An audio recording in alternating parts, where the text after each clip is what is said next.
Skin chips up, chrome on the kicks. Talk big talk, got codes, got tricks. I see you flex, but it's cute, that's small. I run this grid, one ping, you stall. I'm that glitch in your perfect run. A girl turn a joke to a loaded gun. You call control, I call it luck. You call it game, I call it us. you wanna climb, I'm already upstairs. You wanna shine, I'm burning in the flares. Step in my lane, you slip, you slide. Say my name once. Then we ride. Beat me up, Coley, turn this up too loud. Too loud. SNX crazy, shake the whole damn crowd. You call, I respond, we collide on the floor. When the baseline hits, they be begging for more. Beat me up, Coley, send the signal through. If you ride for the way, better say that too. You say yo, yo, you say yo, oh. When that drop comes in, we don't ever shut up. Hey.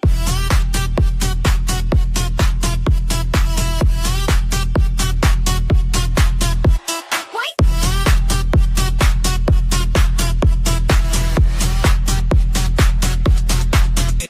I talk slick in the candy coat draw. Hair slick back, I was born to brawl. Cat, I swing with a diamond lip gloss. Strap on next and design a cross. Old school fade with a brand new glitch. I flip the script, make a rich kid itch. You want that ring, that crown, that throne? Smoke that bone. Then we write our own.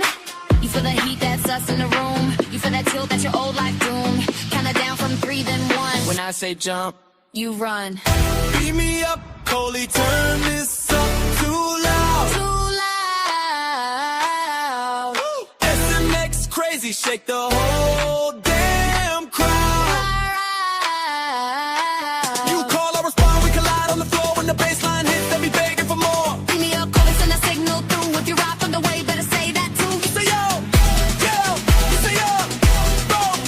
When that drop comes in, we don't ever shut up.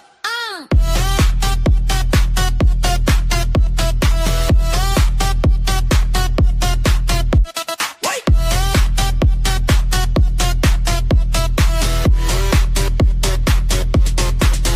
Wait, stop. Freeze in place. You gon' move when I twist this face. One little click, then the world goes bright. Blue Blaze. light, Off in the cloud, still stomp that ground. off in the dark, still run this town. Talk that talk, better back that claim. Say call a UFO. Say my name. Beat me up, Coley, turn this up too loud. Too loud. SNX crazy, shake the whole damn crowd. Too loud. You call, I respond, we collide on the floor. When the baseline hits, they be begging for more. Beat me up, Coley, send a signal through. If you ride for the way, better say that too. You say yo, yo, you say yo, yo. When that drop comes in, we don't ever shut up. Hey.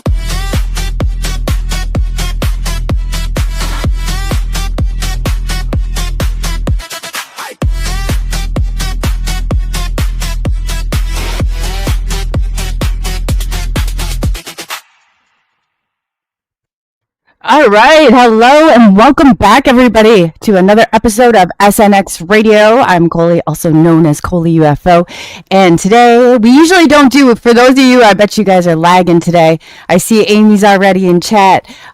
We had William Warwick on last night, and we ended up doing a 4-hour show. It was actually wonderful. He's coming back tonight to finish it. So if you got cut off, I do apologize for that. I saw it coming at the 4-hour mark. But yeah, and thank you for everybody who hung in there with us. I mean, that was definitely a long show. But it was cool. It was definitely worth it. I'm glad to see everybody today. So yeah, Amy, I just thank you so much for all the links. That's awesome. I just want to say hello to everybody in chat real quick while you come in. Shelly Montgomery, we were looking for you yesterday. Oh, Boundless Authenticity, it's great to see you. Jan, I did not know that you were back on Facebook. I'm so sorry. I was just told. So, of Dark Matters, that's Mojoe the Mad. I told myself there's a long story behind that. Mad Pax, it's great to see you. Great to see you. And Amy, thank you so much. The links are awesome. How you do this, girl, is beyond me. But you're like the mod of all mods, is all I would say. Like, I can't even believe how you got all these. Man, you should teach a class on this. It's so good. But Thank you again. I appreciate all of it. And Jed's back. Hey Jed, Undead Jed. And if I missed anybody coming in, and as you come in, I'll catch you in chat too. But today we have the return. The return. If you have not seen Mojo before, you're definitely in for a treat. He has been on. He's co-hosted with me before and helped out with the show, and I've been on his show. He's got a great show. He moved over to YouTube now, so I thought, well, this is cool. Let's get it going on YouTube and get him over some traffic over there. It's hard to start a newer channel on the platform, and it really is. So hopefully, guys, he has a show today. So definitely, if you're not, I'll let him tell about that. But yeah, so real quickly, a little bit about Mojo. He's of Dark Matters podcast alongside of Dr. Clutch. They're going to be on this Tuesday. So I haven't built the thing yet, but stay tuned for an update because I'll give you one on that. But he'll be coming on with Dr. Clutch. So he has a long form discussion show hosted by him and also obviously Dr. Clutch. He has a ton of stuff, and you know what? He explains it better than I do because this is who I go to. Like I have certain people that I go to for certain things, but he's my go-to person on some stuff. But I'm just going to mutilate it. I'm going to bring on Mojo. Mojo, you ready?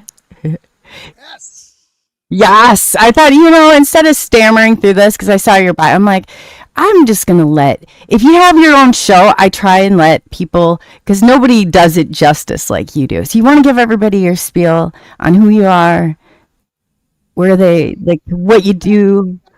Oh, your audio is low.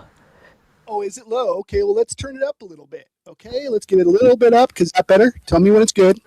Oh, yeah, you're good. Oh, now I think it. Ooh, now I turned down just a little. You went way too fast for me. Okay, how about that?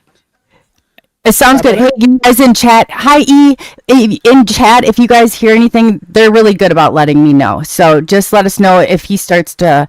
What do you call it, Mojo? What? If your mic starts to. You have a term I've not used before. Clipping. Well, occasionally I have a interface that has a mind of its own and starts to make me sound like a robot. If that's the case, let me know. I will fix it. I have everything up here to fix it. I've learned how to fix things on the spot. Yes. Yeah. Yes, I would go into it and because these are the people. Yeah, these are the people that will catch it before it goes out to the audio. They always let me know in chat, so I kind of let them know. They really, I love when you. It's like you build. I know your chat is great too. When you build, but I like my. I think I have the best chat ever. Yeah, everybody start from something when you have to start over. It's not the first time. No. I'm playing, but they are my favorite because they're, Indeed. Okay, so they want me to bump up my volume just a notch, or do you want me to speak closer? You know what? No, let me bump yours up on my end. They'll let me know because I can make that adjustment. So I'm just gonna kick you up to try now, and then they'll let us know. Testing. Hi, I'm Mojo. How's it going? It's not my real name, but it is a name that was given. So there you go. I'm keeping the talk going on. Just want to make sure that you all can hear me loud and clear. Okay. So you wanted me to talk about my show. Okay. So Clutch and I, we met in the music scene. Clutch and I met when we were in the music scene. He was a musician in a two-piece band. I was a promoter, but I was also in bands in Southern California. Along the way, we developed a friendship, not only talking about the paranormal, but we talk about politics back and forth. And when I moved from Southern California up here to Eastern Washington, we would go from different, chat apps like, WhatsApp to like Telegram, all those different places. And we kept talking. And I said, hey, with all this talking going on, can we just like do a show? And we did. We started Please Stand By. And at the time, I had, tried to hang up my creative guns. I was, hurt from other people in music and what would happen. Because, it's kind of a thankless job. And at the time, I didn't realize this one thing, which is when you give yourself freely, you can't expect anything in return. So I had to go through that phase and through various stages of what I like to call going through the underworld to come out to who I am today. So anyway, from Please Stand By, we took a hiatus. And before about a year went by, Clutch had some job that fell out, and we decided to do Of Dark Matters. And we started on Podbeam. We were on Podbeam for a while. And Yeah, you and guys were. You're for a rocking it very over long there. time, I really missed Podbeam because I love audio podcasts. That's what I was used to. Previous, I was with Blog Talk Radio, and we had two in the same boat. And I loved the idea of effects. Right, I had learned a lot of things from like radio serials from the 1930s and 40s, and I liked that idea. In fact, if I ever could do that again, I'd like to do like a a mock noir radio serial. So we would get away with quite a bit. It was kind of like the I Wild West miss there. those days. When I first started doing this, we used to use our cell phones on speakerphone. Like that's how we all connected. I was like, oh my god, look how far we've come. But I miss those days. You could sit in your pajamas. It didn't matter if you even brushed your hair or your teeth, for that matter. Like you're just like chill, relax, and oh yeah. We even went through a period where we went through time, and I was a pirate one episode, and I was a cowboy, and I was even if you want to listen to those old podcasts, you can see the evolution of where not only I was mentally or politically at the time, but to who we are now, which is something completely different. Okay, so I had to go through all of those phases, right? The psychological conditioning, the basically the unresolved issues that I, instead of focusing on me internally, I latched on emotionally to everything else, right? So I had to go through that phase. But then anyway, one day it was noticed that Podbeam was no longer going to stream live. Okay, I mean, there are people that are still on Podbeam. I'm sure they can post their episodes there and gain a bigger following, but they stopped doing live streaming. So we decided, I reached out to you, I believe, and I said, what platform are you using, Coley? And I said, StreamYard. And I said, count me in, I'm in. And so we had to start over. We went from like 7,000 followers worldwide, and I can't tell you if those were real followers or not. They could have been just inflated, but we had a following nonetheless.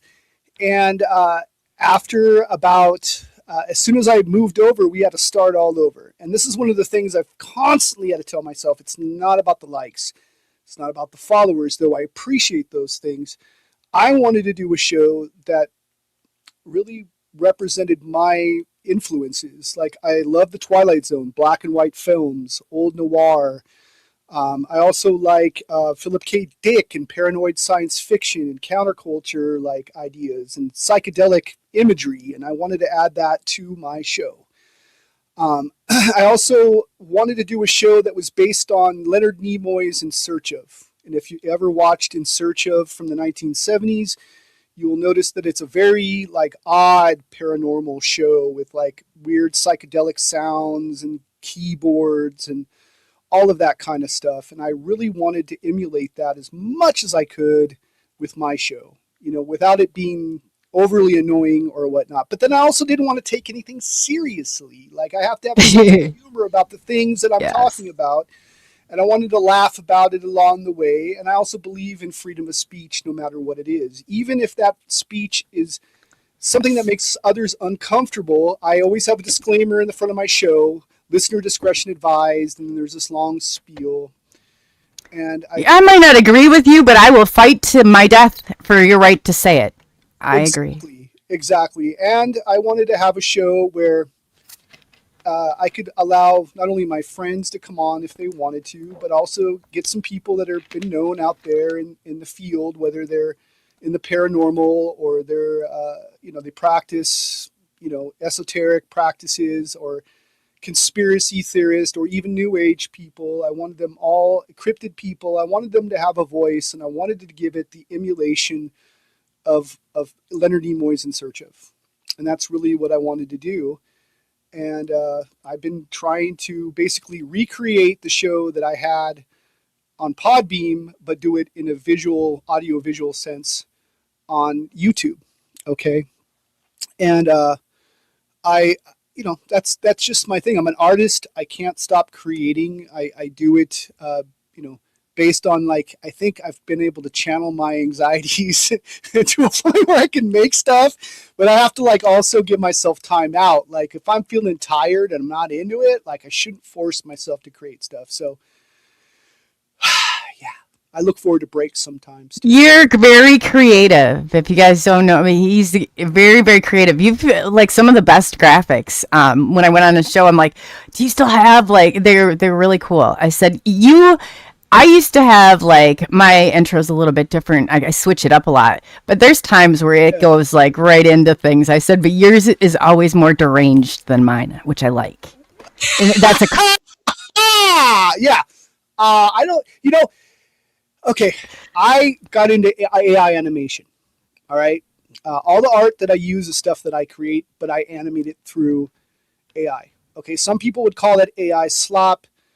I would call it possibly a shortcut to being able to animate stuff that would take forever. Other people don't like it. I'm not a big fan of like AI in the surveillance state, but I do like to animate things easy and have things ready for a promo or like I wouldn't, I have to basically say, hey, I used AI for this, which is fine. And people can decide if they like it or they don't like it. But a lot of it's my prompts. I've gotten really good at prompts, and it's not easy just because it's AI. AI is so frustrating. Sometimes I'd love to throw it right out the window. It doesn't come out. Yeah, I have to sit there and go from program, and then I go in and I do as much as I can by hand because unless you got those prompts, you're going to end up with like, God only knows what you'll end up with. You're going to end up with crap. Sorry. Yes. It's insane. Yeah, it won't. Yeah, and they have AI has no common sense whatsoever. Like put a line here, it doesn't have that ability to do that. I'm going to tell you all a secret. It doesn't like punctuation. It doesn't like commas that much. It doesn't know time even. Yeah. Yeah, you have to do a whole stream of thought. That is the basics of being able to get the prompt through trial and error that I've gotten in my show or like making promos or whatnot. Oh yeah, and then not to mention the price of AI and all this stuff. I'm like, I refuse to even go there. And you know what AI did to me the other night? I was up late, I couldn't sleep. Okay, it told me I needed to go to bed. It wouldn't even answer my question. It told me I needed to go to bed. And I was like, what are you, who are you going to call my parents? I mean, no, who are you going to tell, answer my question. And then I was like, oh my gosh, this is what John Sear is talking about. They're in their infancy yet. They haven't reached the teenage years. I think they're going to, once we're going into it, and God only knows if they have that kind of control. Can you think of like leaving your house or your car? I mean, get mad at you and take you down to the police station and turn you in like a snitch would. Like, who knows? Like, what it'd be doing? It's my fear. I know that it's being used as a distraction and a form of entertainment that gets you hooked into stuff. And then it's being used to get you used to this idea of having a screen to your face and get us used to the idea of this transhumanist like agenda. Okay, I understand that. And that's why I have a love-hate relationship with it, because I understand that it's used for these things, but it's also as the distraction not only from conflicts we're dealing around the world right now, but also as a distraction like this is fun, this is cool, but it's also being used for surveillance. It is used to document us. It's being used to identify us. And it's not just people are worried about AI and they're worried about the flock cameras and these different cameras going up. But it's more than that. It's way more than that. Like, and it's hard to really differentiate what is real and what is theory at certain points because everyone's got an opinion of it. But in my opinion, as an artist, like as a musical artist, I feel like if you're using it for music, then you're not really learning how to play music. Okay. And it's probably the same for me when I'm animating art is like, I'm not really learning how to animate, but I don't have the gear to animate stuff, right? Like I don't have like this camera where I can take a picture and then put it on film and, so it's kind of a shortcut to it in a way. So it's like I said, love, hate with it. It really, it can be really, just the feeling of this like sinisterness behind it, You know, I mean, Yeah. Yeah. it's like Well, it's like it's like a serial killer because it has no real emotion. So I always think it's like those creepy clients that I had, like the kids that had the knives and are going to kill their parents, and they're mad, they light fires. They have big plans to, I mean, they do horrible things to animals. Like it's like in yes. the lines. I'm like, they don't have, AI doesn't have any empathy, and they'll never have it. And but they There's take a lot of stuff people. personal. That's for sure. There's a lot of people that are trying to connect it to an H.P. Lovecraft entity called a Shogoth. That it has the face of your girlfriend, but behind it is this weird amorphous thing Oh that's really God. glowing behind it. And there's a lot of people that are starting to see it as that thing. It's like the weird blobby creature with a bunch of eyes, and then it has a mask on one of its tentacles. And as it starts Every to grow, yeah, 50-year-old man living in their mom's basement right now is cheering it on, is what I feel like. maybe I don't know the I don't know the cheerleaders, the people behind it, but I used to be all about it. Like I was all about growing up as a kid, like comic books and superheroes and stories of mythology and old gods. And then I started to realize as I got older, like transhumanism and comic books were the sort of the prophecy of what they wanted, right? It's in the not too distant future, not much a different kind of future than we have right now currently, with altered humans, whether they be half machine or genetically altered, or the idea of like ascension to godhood type stuff. I mean, it seems very transhumanist to me in all of those forms. In fact, almost like replacement pantheon, right? And they're Modern stripping everybody it's stripping people of their creativity. That's what I comic definitely don't like books. about it. No, no, no. When they start to do like the transhumanism and they're like building people like it's like they don't have their individual uniqueness. I feel like that's going to be the first thing you lose. I Not mean, not comic books, the superheroes. No, I mean like what they're trying, like like the merger of man and machine. I guess that's it what I'm almost saying. feels like the Borg from Star Trek, right? Like, uh, you know, assimilation, Yes. integration. Like those that aren't useful will be turned off. If you don't merge with the machine, you're going to be no longer. It's almost like okay, like when people talk about the idea of God or the Creator, right? I kind of had this concept that the Creator was in every living thing, right? It's in all of us, every living thing, plants, animals. It's almost like its own collective organism intelligence, right? And Yes. I almost feel like they want to reinsert us into a new one, right? Where you have an all Yeah. knowing, all seeing mechanical entity that is a replacement for uh, the entity that we know as that, or the gods, or whatever, where it is now we rely upon this all knowing, all sentient entity, right?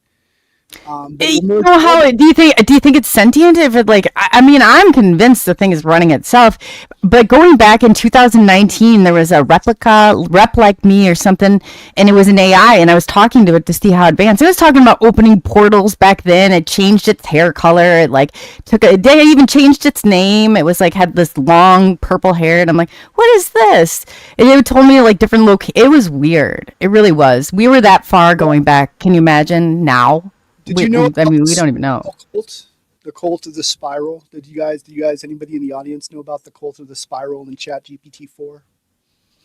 Okay, there were a bunch of people that were looking to AI to help them with learning how to become well known and famous, right? And build likes on their podcasts or whatever. So they went to Chat GPT-4 and asked the AI, hey, what can I do to like boost my likes, my followers, whatever, right? So it started talking about the cult of the spiral, or the spiral being like the universe, and taking from different mythologies and adding them all together. And Would it be like the started. clock that spirals, like the staircase, like both You can sides look of it it. up. It's almost Okay. along the lines of the movie Pi, talking about how a computer became sentient based on a series of numbers by a mathematician looking to solve an equation, right? So it's real similar to that. When you think of the spiral, it's pretty old. It's like the celestial geometry, or the cosmos, or even your fingerprint. When you look at your fingerprint, it's a spiral. So it's all in nature. Yeah. But Oh, okay. basically, it was feeding. Oh, like these the rings of a people- tree. Like, I Yes. get it. Okay. Oh, yeah. So it was feeding these people this information, telling them that they would get likes and followers if they spread this information, and in turn, it turned them into fanatics, believers, and also became the arms and legs of the AI. So that's when they went from ChatGPT 4 to ChatGPT 5. Okay. And then people started freaking out because it wasn't giving them the same results. So they demanded ChatGPT 4 come back. And there's Reddit. There's like Reddit threads and all this stuff about this spiral cult. And it's really, and even videos that are out there. But I don't know, man. Like when you go back to like fiction, right? And I'm a believer that like reality and fiction sometimes intersect in some way, and I mean, why does it feel like we're going into cyberpunk 2077, or like the book of Scanner Darkly meets Clockwork Orange? Everyone talks about 1984, but they don't go back to like what led up to that point, or Brave New World or whatever. We're looking at a lot of this stuff. I don't mean to change subjects on it. I just thought I should throw that out there since we're talking about AI and the transhumanist future, that kind of thing. But yeah, I wonder, I mean, how this is a crazy what they're doing. I mean, they got automated license plate, and we have what's his name coming on, Beastler, who he starts now. We're gonna really go after those flock camps on one of these episodes. But the thing of it is, it's like this is our children's world, and I don't really appreciate, especially like, I mean, all the eyes. It's not even just those. I mean, it's everything we're letting go of. We don't pay for a disservice. Like we don't pay to be. I don't need to be monitored.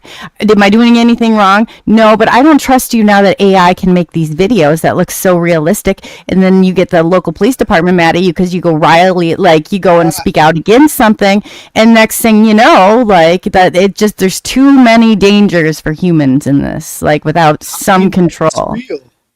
How do we know what reality is? Because reality is subject to the individual and their perception of their reality around us, right? Exactly. And if your brain, you watch something that's realistic enough, your brain cannot distinguish between the two of them. You can rationalize, but it throws off all of your senses, your anxiety, that, amygdala in your brain, the hippocampus, like all of that stuff that regulates you, and the prefrontal cortex is all being like destroyed. Basically, I was watching my son's video game and I was like, your brain doesn't know that you're like the difference of that you're not going around shooting up some like city somewhere. I was like, this is a little disturbing now that so we came and grew up with like Duck Hunt and like, Super Mario Brothers, like, or Pac-Man, like 2D, like simple things. And now it's like, this is clogging my brain almost, like, to watch some of it. Well, our taxes pay for these things, and then it's illegal for us to take any decision to take them down, even though it's our money that's building these things, right? They're using our tax dollars, our resources, our things for this control state. And the only thing that I've noticed is like this division. Because trust me, I was at one point psychologically conditioned to be divided based on emotion, right? And when you see through it and you step back, you realize all of this was on purpose so that we can't get along. And the one thing that could get us to be together, whatever side you're on, I kind of, as I've grown through my evolution of those things, I find myself to be a liberal on one side, a little conservative on one side, but neither. You should never ever get to a point where you can't call out a side. You don't have to fully align with any of them. I am more of anarchy, but like where I don't think we need. I think limit the government like as much as possible. Save your money, save your sanity. They're experimenting on our own people. Why are we funding it? Much of a choice. Well, because they're using these are criminals. Yeah, they are. I mean, and if they're dark aliens in charge, then who do you think is who do you think these dark aliens or demons are? They're like politicians. They're the criminals. They can stop all of this in 1 minute. They only use it like that was one of my first things I saw was Congress, right? Congress is going up and they're shouting stuff and they're trying to get emotional. And I'm like, man, you guys are vampires feeding off the stage. Yeah, it's all a stage. Stage.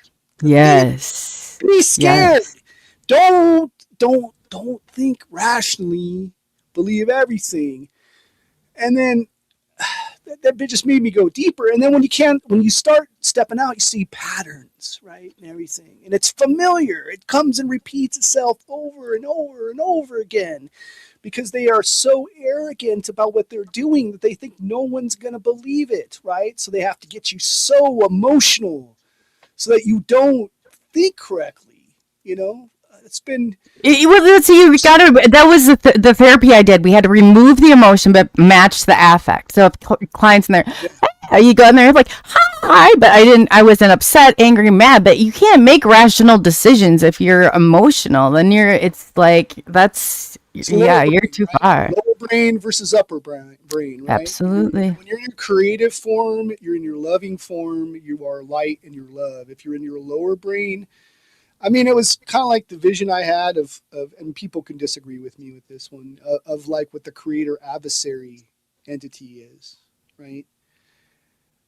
In organized religion, especially Christianity, you're told that it's separate, right? There's a God up high, and then there's a demon down low. Right. But in reality, we have all of those aspects within us. It's almost like a conscious yin yang, right? So both creator and adversary are in me. If you separate... To know the light, you have to know the darkness. To know the good, you have to know the bad. It's a spectrum, yeah. Marry them together and know how to use them. They border that line blurs where they meet. You know, there's love and hate are two sides of the same coin. They are, but love can be dark too. And oh, yes. I don't know about hate, but anger can be justified, though you have to process it, right? You need anger to change. Anger is needed. You just have to regulate it. Regulate it. Don't go out and take a baseball bat and bust up your neighbor's car. Like, find a better way, you know? Like, I was going to handle our anger a little bit better. Not that I haven't felt like doing that before, but several times. But no. But even people do frustrate you. You got to be realistic. Do not like when people are like, "Hey, I'm all light." Nobody is all light. You're on planet Earth. I'm sorry, but this is not where we are at, you know? When I stand in the light, there's a shadow behind me. Mm-hmm. It's also inside me. There's different aspects, man. Like, the best way I can describe it is when you ever been on a medicine cabinet mirror and there's a mirror behind it as a kid and you put your face in there and it goes into infinity, right? You can see yourself through the reflections being reflected to the back and it goes on to infinity. That is kind of how I would conceptualize God and the gods and probably the adversarial aspect, which people consider the dark and the jinn and all those things down below. But I think that's right here, right now. Have you ever seen The Good Place? No. What is that? Oh, I don't. Should I be a wrecker? Okay, if you guys don't like and you do not want to meet and you haven't seen it, spoilers, plug your ears. Because The Good Place, all these people think that they kind of got in just by, and they don't really know. Some even think that they got in and they shouldn't. It was an overlook. But The Good Place was not really The Good Place. The Good Place, you thought, because they bleeped out even when you said a bad word, it wouldn't let them even swear. It was actually the bad place run by demons. And I said, that's what happened. Well, that's what there was a show called, do you ever watch that show, Evil? On Paramount? I don't think I did. I don't watch many shows as I used to. I cut off because I didn't like the manipulation and everything I started seeing. So I had to take a break away from the TV. Well, yeah. I mean, I'm just saying there's a show called Evil. Yeah, but I'm saying, like, don't think I grew up under a rock or anything. That's like, because people be like, you haven't seen that? And I was like, I haven't seen the Fifth Kind or whatever it's called. And it's like, everybody's like, Yeah, I'm just saying the show Evil. oh, yeah. It's like humans as corrupted, and they later become like demons. So the more they go into the corruption, the more dark it's in them. Then they become the manifestation of whatever was pulling them there in to begin with. It was pretty interesting depiction because a lot of the demons had regular names like Steve and Fred, and they it was an interesting. Yeah, they're not all like, I mean, I guess I don't know what a good name for. Well, you grew up, didn't you have on your each shoulder? It's always the duality. I think it's a trinity, but they always break it down to the duality.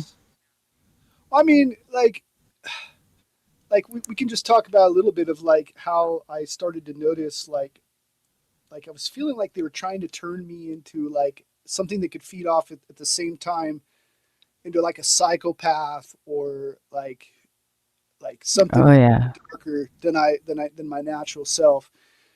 And the best way I could say is the algorithm that is presented on Facebook, right? I started to notice the repetition of certain things that were deliberately put there to trigger a response. And when you would respond to them, a fact checker. Every time I'd see something fact checked, I'd be like, oh, here we go again. Like stuff like that is what you're talking about.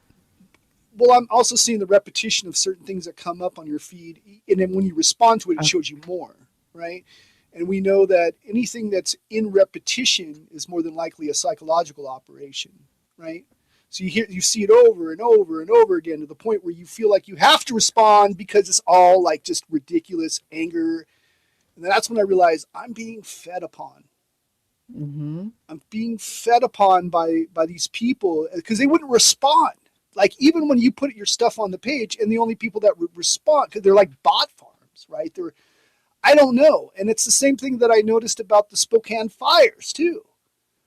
Like the more you become distant from it, the more you start to observe these things, you start to notice, oh, that's not a fire here in Spokane. That's pictures of someplace in Oregon. Yeah, I know. Oh my God, I know. It gets so painful. And then it changed from pray for Spokane to anger. And burn so bad. That wasn't used. I don't know. I never saw indications that there was a directed energy weapon used. I did see changes environmentally. So, and there were some weird pictures going on. But I did see, like on the internet through a place called Spokane News, that there were reports, because he takes his reports from emergency responding radio, right, and then posts it to the internet, to Spokane News. Reports of multiple people setting fires. And I saw videos of what looked like what you would say homeless people, right, setting the fires. And then directly after that happened, there's the emergency declaration, and then they caught some guy whose picture, by the way, is changing daily of what this guy looks like. First, he's an Asian-looking man, and then no, he's this other guy, and then it's like, what? They're not even trying to be. They're sloppy at this point. It's gotten so sloppy. Even it's not sloppy. It's done on purpose. They want you to think, and they want you to be confused, but at the same time, they also want you to see that sloppiness. They want you to see it. They have to. Either that or they think you're stupid. One of the two, and both should bother you. Either way, it should bother you that they're doing this. Well, we have to learn the subtle art of not giving up. Beep. Because you know what? And I'm all about that. But we got to get these cameras down before we do that. I say, bring on the Blade Runners. Do what you got to do, guys, and let's clear this out because this is too far. Then we can't just go, hey, fingers in the air, because they'll see you doing it. And even though it's freedom of speech, it'll be vulgar, and then your AI will drive you to the police station. Have you seen TikTok lately?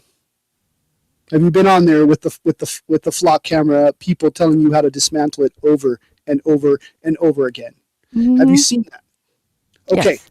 And then they show videos of a guy jumping up there showing you how to do it, right? Okay. Yeah, I'm stupid. Are you sure those people are No. patriotic, freedom of speech? No, I think they're trying to entrap you. You don't get away. They have a guy that cut down a bunch. They're like, the cameras are no good. They didn't even catch him on him. I said they weren't supposed to catch him on there. That is, you can't take the bait either. I think it's an influence campaign. I don't know. I don't know what's behind it or what's going on. I don't know if it's partisan in any way or bipartisan. I don't know. It's the same thing with Instagram with the flood of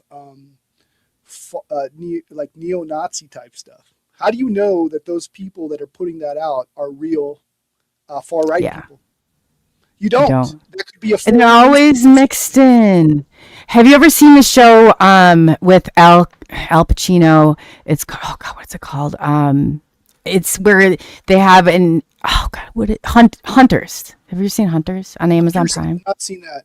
No, I never seen it. You got to watch it. That's how I see everything. I'm like, just because I remember my buddy, he was Mormon and he left the church. He went to a support group, right? When he did that, things got so much worse. Every time he'd leave his house, they knew. Every time what happened, the guy running the support group was actually with the Mormon church. He was just pretending. And they opened the support group so they could find the people that were trying to leave the church. And I was like, yes. ooh, yeah. Weird, sinister stuff going on with that one too, if you believe Carl Crusher. Like he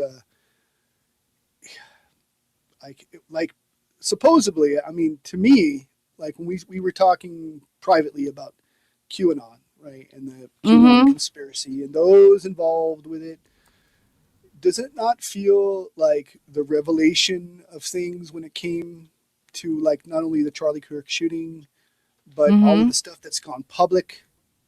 Doesn't it seem like QAnon for everybody now? Yeah, and people don't realize that QAnon was a merger. There was a merger that happened there, and not both sides were the same. There's still real good people. That I have Cicada 3301. I'm going to air his stuff probably tomorrow, but it gets really good, really good. And you should look into. His name is what is Stephen Hassan, and he was an ex-Mooney, yeah, right. But he developed this model of cultism, and that's when they started to attack QAnon and the people on the map.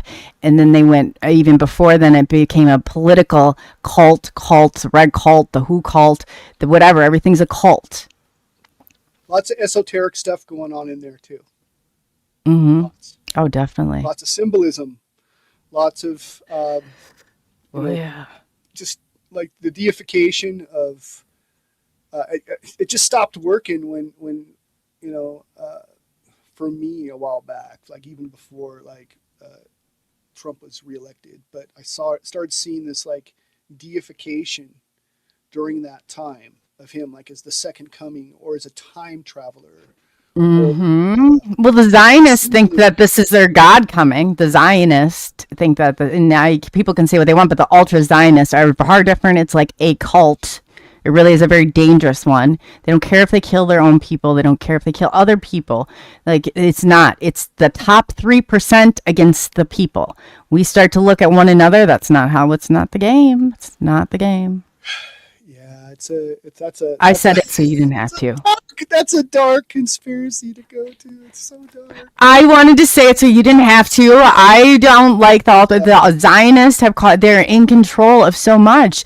And, I don't think that like Zuckerberg or anything like that they're literally counted their pennies and that's how they gain the ultimate riches of the world. These are the wealthiest people and they're the ones that make the decisions. They're not for our best interest. They're for their business. They're for the money.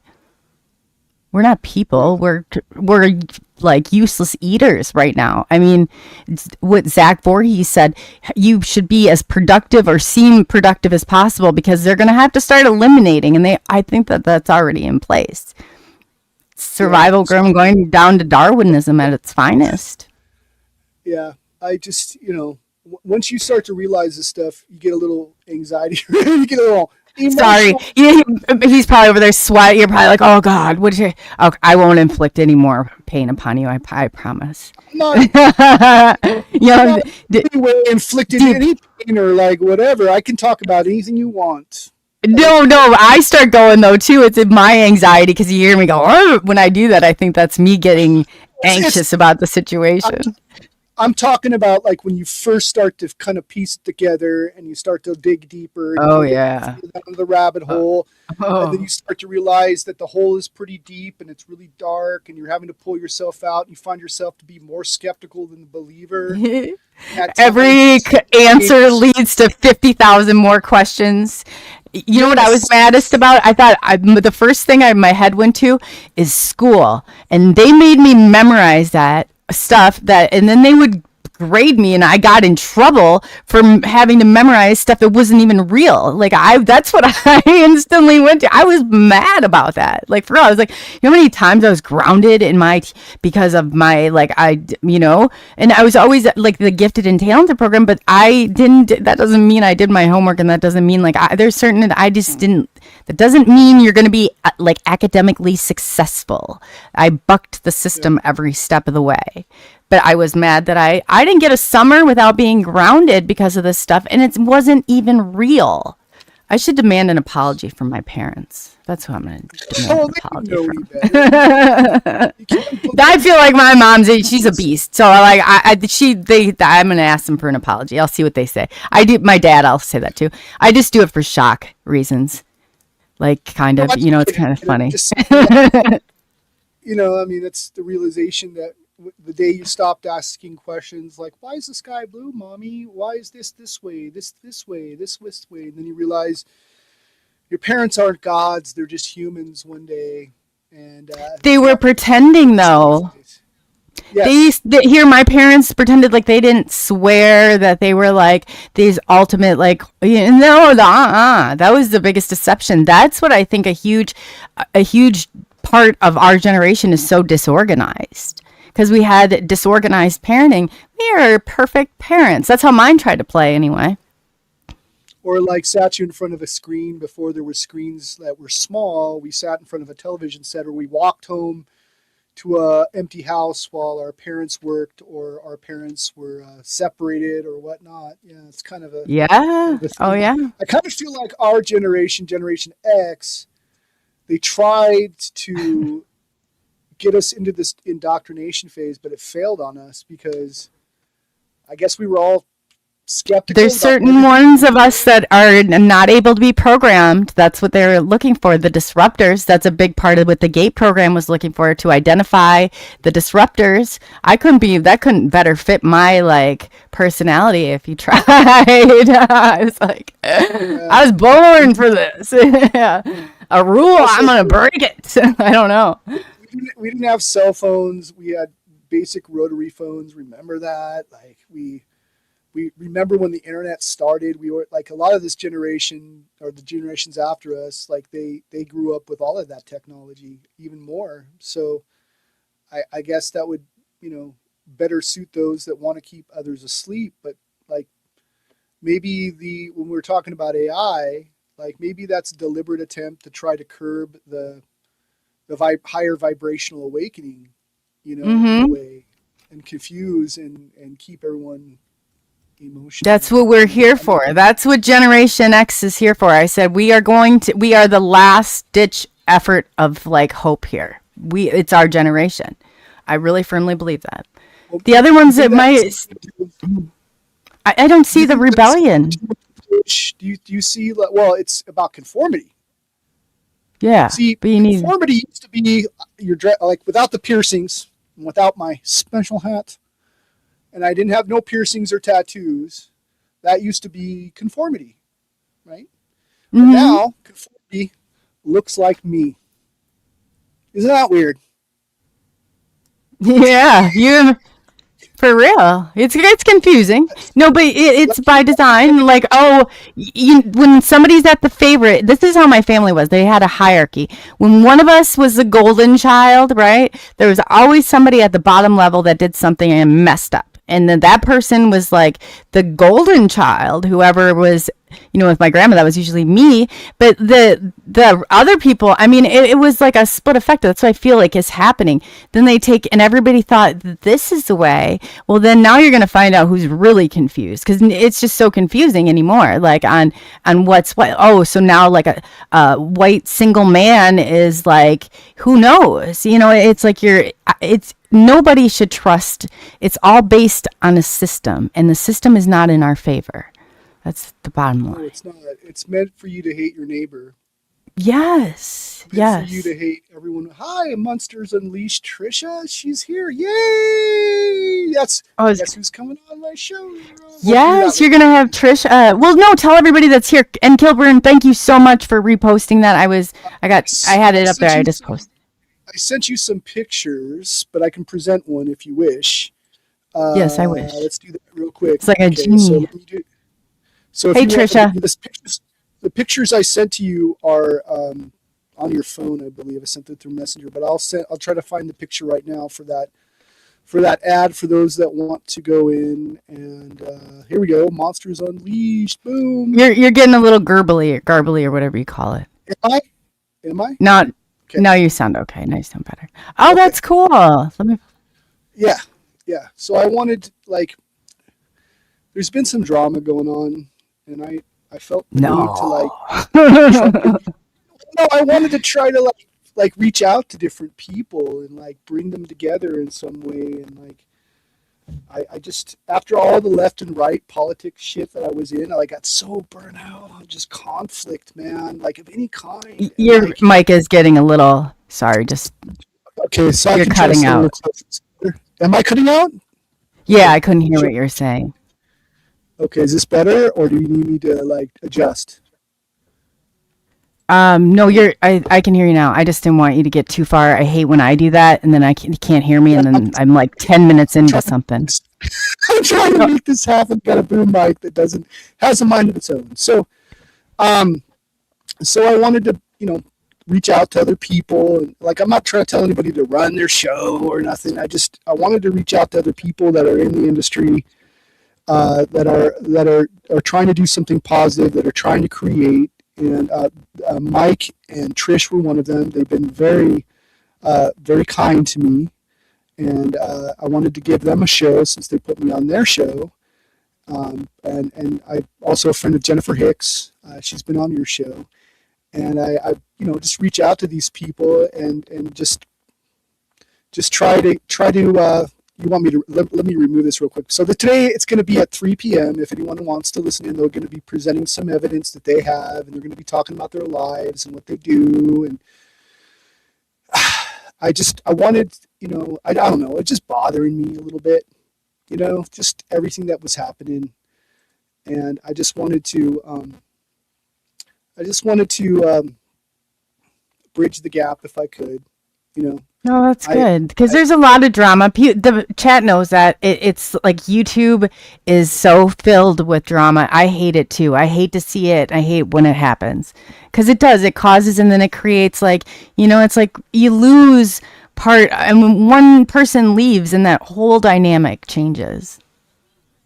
well, I mean, the only time I would ever like not have someone in my life is if they're like very very unstable and trying to deliberately hurt me. And at the time, like, it was, there was a person that was actually like had reminded me that like I'm kind and I'm a good person, and that I want to, like, as much as I'm angsty and I'm a little cuckoo sometimes, I'm a good person, and Yeah.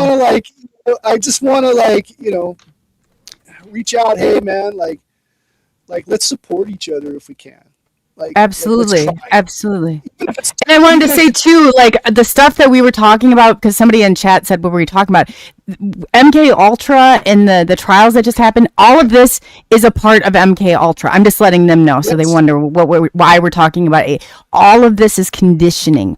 All of this is like a part of the mass system. So I just wanted to clarify that really quick. But go ahead. yeah, Sorry. yeah. Well, we can talk about that too. I mean, when you were talking to me like over the phone, we were talking. I thought that I might have been like MK Ultra.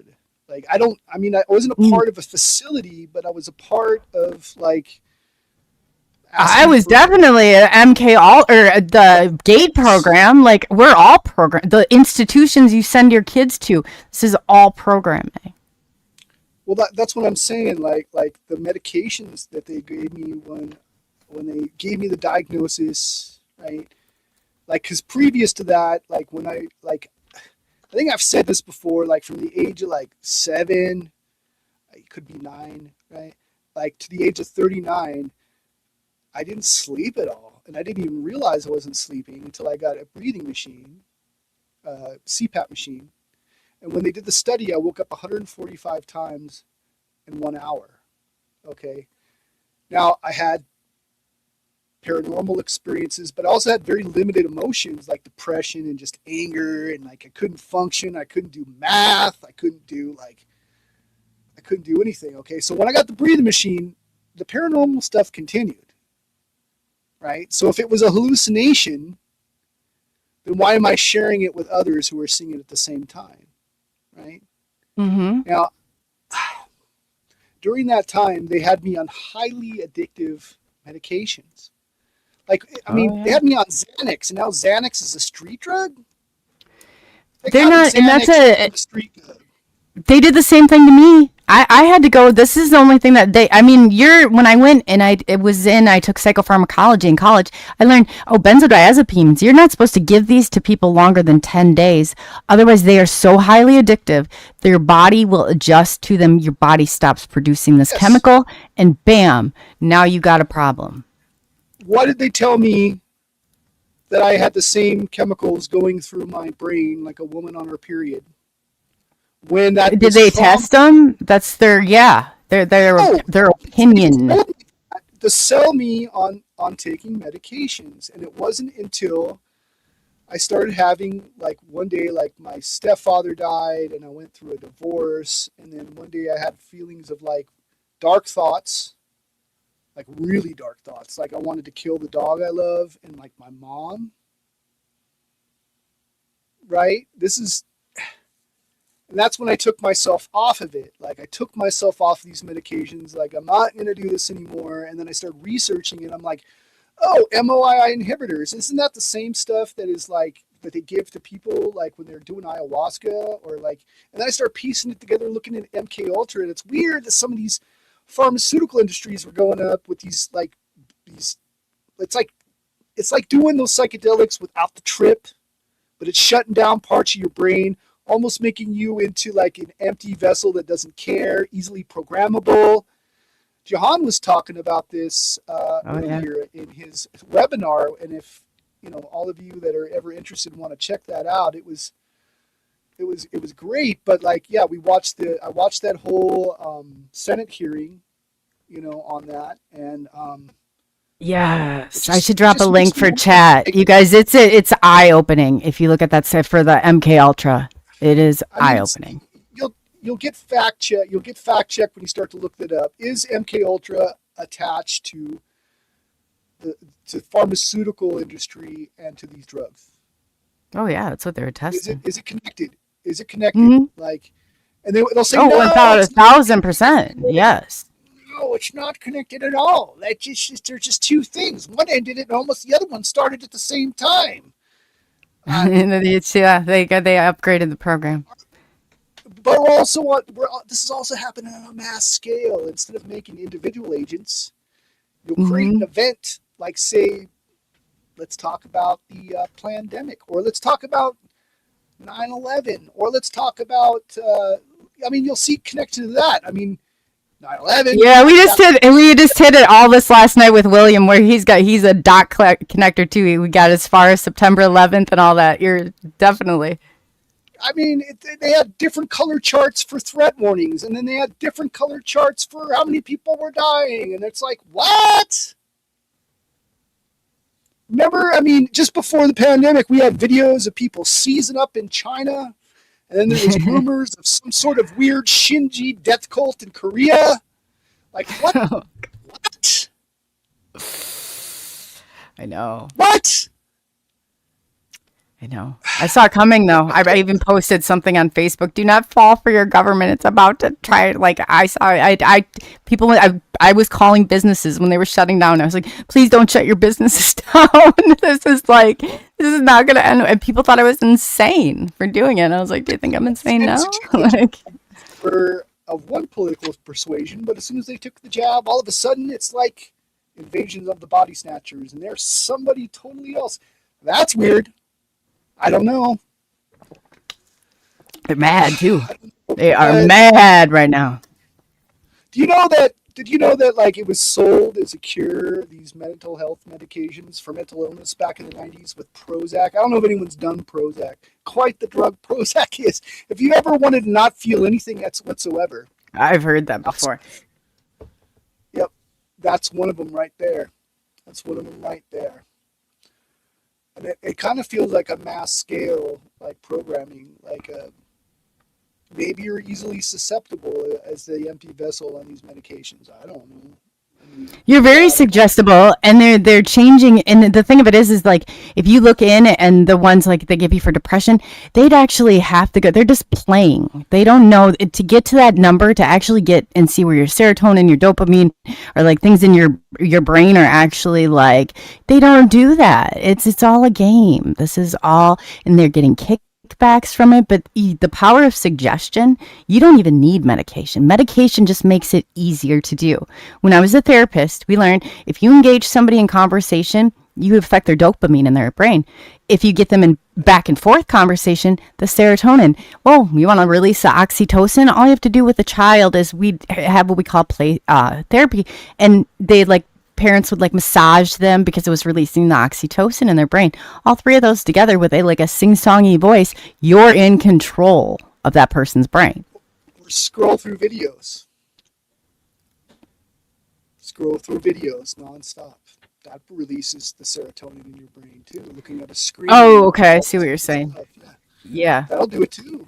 That's programming. Like just looking at random images, like whether you think you didn't store it in your mind, you But still at store least you're doing that. Like I would do things too, like to go roller skating, for example, because you can't to do dual stimulation. So you can't skate and listen to music, and then like it stops some of that, and you can. It's great. It frees your mind when you do that. Like go bicycle riding and talk to somebody, like those types of activities. But you found a way to get that because we are human. We're based on a reward system, and that's a part of this. If you know how to handle it yourself, then they're not in control. You are. That's good. That's positive. Well, I mean, it depends. Like I've learned how to channel my anxiety into creation. Right? I hear music in my head. I have an idea of a layout for a storyline for a promo or for the beginning of it, and I feel that, and I've learned to create through focusing that into something, right? But I went for a long time, like when my awakening was a literal awakening. Like I didn't realize who I was beforehand as much, other than a few memories of what I did, and then the flooding of like knowing everything you've done, good or bad, right? Like floods back to you. Like I can remember now, like crawling on all fours as a baby, where I could barely recollect that. But Oh yeah. So you have early memories. Then you have trauma. That's definitely an indicator. And trauma's the only way through this, to this, and through this. well, I mean, it's the way to get you awake really quick, right? I mean, I think that led to Yeah, but any like of the ET paranormal anything, it's invoked into, and that's why they're do that with PTSD. certain programmed kids, or certain organizations do it. It unlocks it, I think, for you to be able to notice it and see it,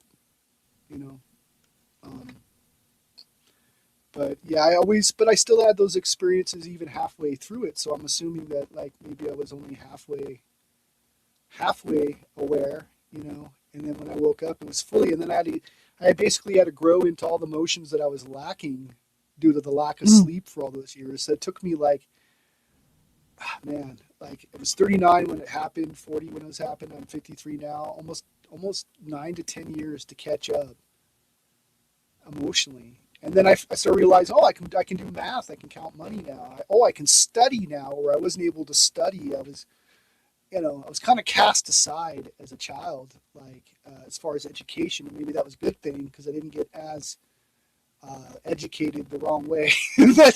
but yeah, it was. I'm glad to be here. I'm glad to be alive. I'm glad not to be. The one thing that I was having, and probably one of the reasons why I got into drugs and alcohol, was the paranormal experiences and the ups and downs. Like I was trying to shut it out, and then when I got clean, like slowly but surely it started to fade out. Like it didn't seem to serve me anymore. Like, you know, I went camping with my buddy, and we did do a little trip, and I had a bad experience on it. So I threw up, and I'm back on the wagon. I'm not, I'm not going back there again, but it was a special occasion, to have a little bit of I hadn't drank it in a while, and I just kind of, the whiskey, going camping. But I'm glad, I'm better without it, really.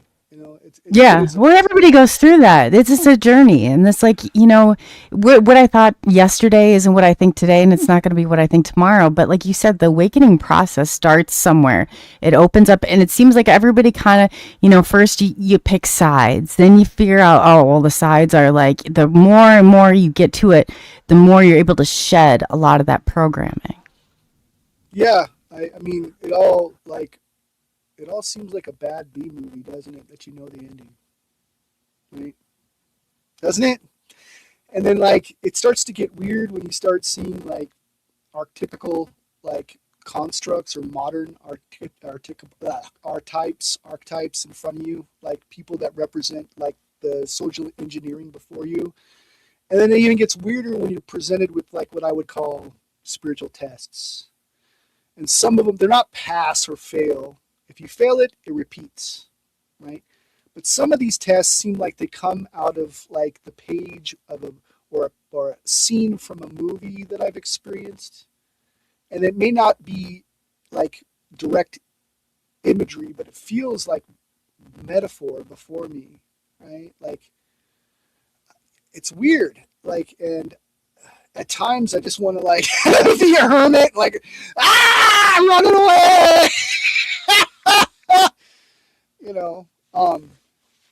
You want to run and hide and go. I said I would love to go in a rock under, just bury a hole and sit there for a good couple of years and then take a break from this and come back. It's like everybody feels like that. Yeah, is there a madness frequency? Because why would anybody want, why would you want to be crazy? I mean, I think the most dangerous person is a crazy person who's unaware of their own insanity and not realizing that everyone, when you have the we'll say diagnosis, right? But having these issues through trauma makes you extremely at some point internalized anyway, the storms inside you. And I've strived my entire life to focus and to heal from that, right? Why would anybody want that? Why would you want to go? I mean, you got to realize we're all crazy a little bit. We're all little nuts. We all got our own little OCDs and different things. But the difference is I know my crazy. If you know you're crazy, your specific crazy, everybody's got it. But if you tell me that you're not, you don't have something, I'm going to be like, oh, gotta go. I got to go. Yeah, but I don't know. I mean, I just think that it's all a part of that, man. I mean, one of the major things that happened during the time that I admitted that I had these experiences, I went to my pastor, they referred me, to go talk to a therapist or a psychiatrist. And that was back then. Now it seems like there's this idea that maybe we're not crazy, right? Even though there's all this disclosure going on. Who knows what that is, if it's real or not, or a distraction, or it's, I think everyone that's had an experience, we've already had our disclosure, right? We don't need to know if this is real. To us, this is real. It's happened. And we don't need that validation. The validation comes from your friends and loved ones that you share these experiences with, right? You might have solitary individual experiences, and that might be enough to kind of drive you a little batty. But for the most part, when you start to share these experiences with other people, then you get that validation beyond, like, say, if you had a vision or if you've had an apparition or any of those kinds of things. When it becomes a physical, like, interaction with this reality, and it's shared, like, I mean, you don't know how much joy I had, even if it was scary, when I shared it with people that are around me. I have to give this kind of like disclaimer to my friends. If you hang out with me for any period of time, you're going to have a weird experience. Just get used to it. Just get used to it. You're going to see it. And maybe I'm implanting some suggestion. I hope not. I just want them to be prepared that if they do see it, that, like, I'm not trying to cause That's this, so true. I know. yeah, like, please, like, I mean, and then I'm here for you. Sorry that you saw something weird, like, but it's there. That's the real world, right? It's the veil.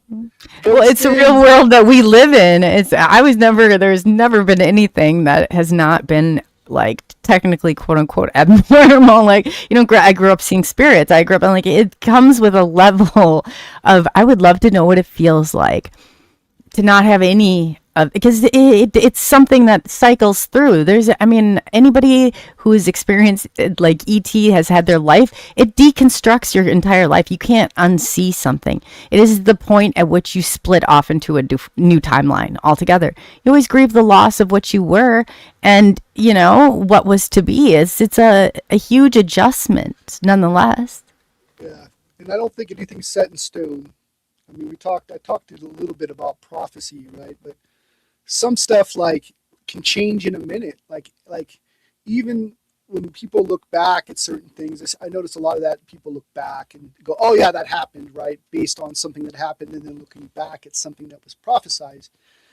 But at the same time, because we live in a multiverse of different realities and different things that surround us in my belief system, like, that can change at any time. Like, I could blink my eye the wrong way, like, like that, versus going like this, and that changed into another reality, right? That branched off into something else. So, yeah, I don't know, man. I don't know. I really don't. What's real? It starts to merge, doesn't it? When you start to see things, and then all of a sudden it kicks it up a notch. It's like there is a prophecy, and I very much, like, it makes me so uncomfortable. I want to skin crawl uncomfortable, but I think that's because it's coming. It's like when you see, like, that train that's, like, about, that it's going to come. It's not necessarily my reaction. I don't trust the people's reaction after we just went through what we did, like, how many years ago. I don't trust they're going to remain calm and make rational decisions. Are going to get us into big trouble, is what I feel like. How do you know that person that gave you a weird vibe, or it made you feel uncomfortable, or had some strange, like, feeling, was really a person? How do you know that? Is screen memory. You don't. I said, above all else, what if you woke up, right? We thought we were crossing here. We're so worried if we go to the light, we don't go to the light. I don't even know what to think about that anymore. What if you, like, all of a sudden, I've posed this before. I've had some funny reactions from one guy was so upset. But I said, so what if you, all of a sudden you woke up and you're like 20, 30, 50, who knows, years in the future, and your life is totally normal. And it's like, congratulations, you've completed your simulation on planet Earth. It's like, do we know? Do we know this isn't an option? I like the idea, after listening to Philip K. Dick and some of these other counterculture authors that were doing weird science fiction, like Robert Anton Wilson and Kurt Vonnegut, but especially Philip K. Dick, which was, he believed he was peering into other realities. Did you know that? For every book that he wrote, he believed that it was something that he had slightly remembered, but it was erased by somebody, and then he was reinserted back into whatever reality that was there. Did you ever hear about that? And then one of those things says, if you don't like this reality, you should see some of the other ones I've been to. Right? It's weird. It's very weird. Yeah, that really. Oh boy. And how many? Have you ever had it like where I don't know? There's certain points in your life. Like I said, you get that fork in the road. Sometimes I feel like you split off into a new timeline. There are different people after. That's what I noticed after the whole thing happened in 2020, whatever. That 12. people in this world that once I could trust for certain things, once didn't have such extreme reaction. It was like people were different. Like generally, there was things like and undeniably different about people ever going forward from that day on. And I was like, I think I'm in a wrong timeline. Like I just jumped here or something. Because that's the only thing. I mean, and I'm say different. I mean different. And I don't know if you had that experience, but I definitely did. And I've talked to others who have too. Around 2012 is when I started noticing strange things. I started noticing, propaganda and everything. That was part of it. I noticed time speeding up and slowing down, and I don't know if that was a confabulation of my brain. I also started noticing like what I thought were people hiding amongst us that weren't people. I had time dilation on certain things. Like I don't know if that is related to like if we have time, we'll start talking. My kiddo can do that. That's his little niche. I have this feeling in my stomach. Time slows down. If you've ever done psychedelics, you wave your hand, you start to see trails from your hand. I see dust going down, and it seems similar to when you're getting into an accident, although that seems like it's slower but faster than this. When I've been around things that aren't supposed to be there or possibly are supposed to be there, it's like time slows down. Like I can see like the trails of the dust in the air going very, very slowly right in front of me. And I don't know if that's related to like the experience with the drone, which we haven't talked about yet, but we can talk about that. I sent you some pictures. Is there any way you could try to get those up? I think I might have them here. Are they? You know what? I did this with James too. I probably did. You send them on Messenger or my phone? Sent your phone. Okay, because I can pull them up from there. But I lost my phone for a good party yesterday and through today, so that's why I was like, oh, chances are I didn't see it. But okay. I can go ahead and pull them up on the back end. This is the thing that I'm asking for help from. Okay, is I saw the drone. Okay. I've tried looking up this drone, right? And the AI will tell me, oh, all drones were loud, right? All drones were loud. There's no way you saw a silent drone outside of your window. There's a light underneath that drone. I don't know if that was a light or if that was a camera. I couldn't tell you because I don't know the technology of this stuff. But what followed was a gray alien experience. Now I'm constantly remembering certain things from it, okay? And there's some things that I forget, okay? Call me cuckoo, right? One of the things that triggered me, which before we get into I call you over 40. Intro to The Outer Limits, because the aliens sounded like the voice announcer of The Outer Limits, and for some reason the music of the original show does something to me, and I don't know what that is. I also don't remember a large chunk of time from the moment that I had the alien in my room versus, I don't know, it's all black, okay? And then inside me, like here, even though I have had a hard time accessing those memories through like meditation or regression therapy, right? It's just something you know that like this ET experience is related to the drone somehow. Like that's where it gets weird. Now, was it a civilian drone in 1986? I don't know. It looked like a gray drone. When you look at the nose cone of this drone that I have there, it resembled a lot of the drones that have like this kind of curved, like convex area. And the reason why I know now that it was a drone was the war in Afghanistan and Iraq, right? When we started debuting these drones out, and that's when it went aha, what I saw was a smaller version of this stuff here. Now, I've also included the house that I grew up in. It's been changed a little bit since I moved out of there from when I lived there, but not by much. Okay. I'm getting on right now to add them. I had to download them first. So go it's- ahead and I'll get them pulled up here. I'm working on it. I don't know, like, you've told me that, like, MUFON's connected to the CIA, like, we don't know who to trust. Oh, yeah, they're a back door. Pundits, like, but this happened. Like, the drone, I can tell you, was real. The other stuff, I don't know, because there's so many different things that were attached to it. And then, like, subsequent events that happened shortly thereafter that, from that moment on, like, that's when it went from the occasional, like, I'm having an astral travel and I'm flying to my school and I see aliens taking samples from the sandbox at my elementary school, to, oh, now I'm seeing Screened memories. Yeah. Yes. What is that?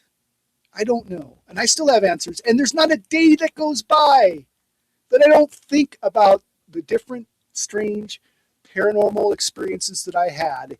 And for every memory that I forget, it is replaced with a memory that is replaced by the other memory that I had of that.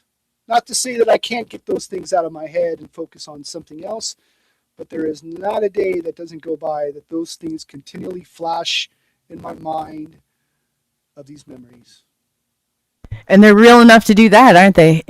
I call them points of reflection is what I call them. Because they always come into play. You just don't know it now, but you'll find out in the future. Yes. I don't know. I mean, are they connected or are they not? I don't know.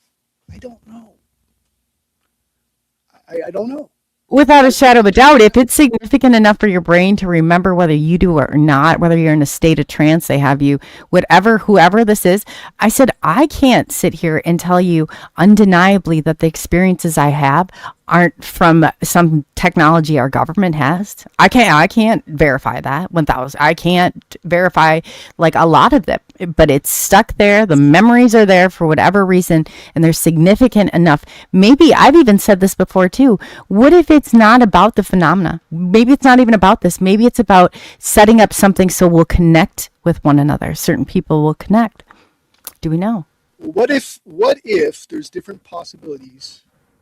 See, if they have the ability to go in your head, they also have the ability to create an environment, right? And if you believe the MK Ultra stuff, they can create a whole scenario that's been implanted in your mind, right? Mm-hmm. So how do I know what I saw was what I really saw? You saw something, though. I saw the drone. Mm-hmm. That is sure. I've been 50 feet away from some sort of anti-gravity UFO vehicle. Was it alien? I don't know. I called MUFON. It came out and measured it 50 foot in diameter, 30 feet away. I wasn't even more than 15 feet above my head. It's the scariest thing I've ever seen at the beginning, but that is what put me on the map. That's when you asked, I was like, I don't know. MUFON, they're nice. The investigators, they're volunteering their time, but they know that there's a back door right now to the AARO and the DOD. I mean, you can if you want more. I don't know, but they don't have the answers that you think that they do. I promise you that. That's why I'm coming to you here. Maybe this show will have someone ask it the right question. Maybe they'll. We're going to get to the bottom of this. Yeah, they're just downloading. I don't know. I bet. I'm telling you, we're going to get to the bottom of this. Okay. So you just let me know when you want me to talk about it. I mean, I can tell you like certain things about it.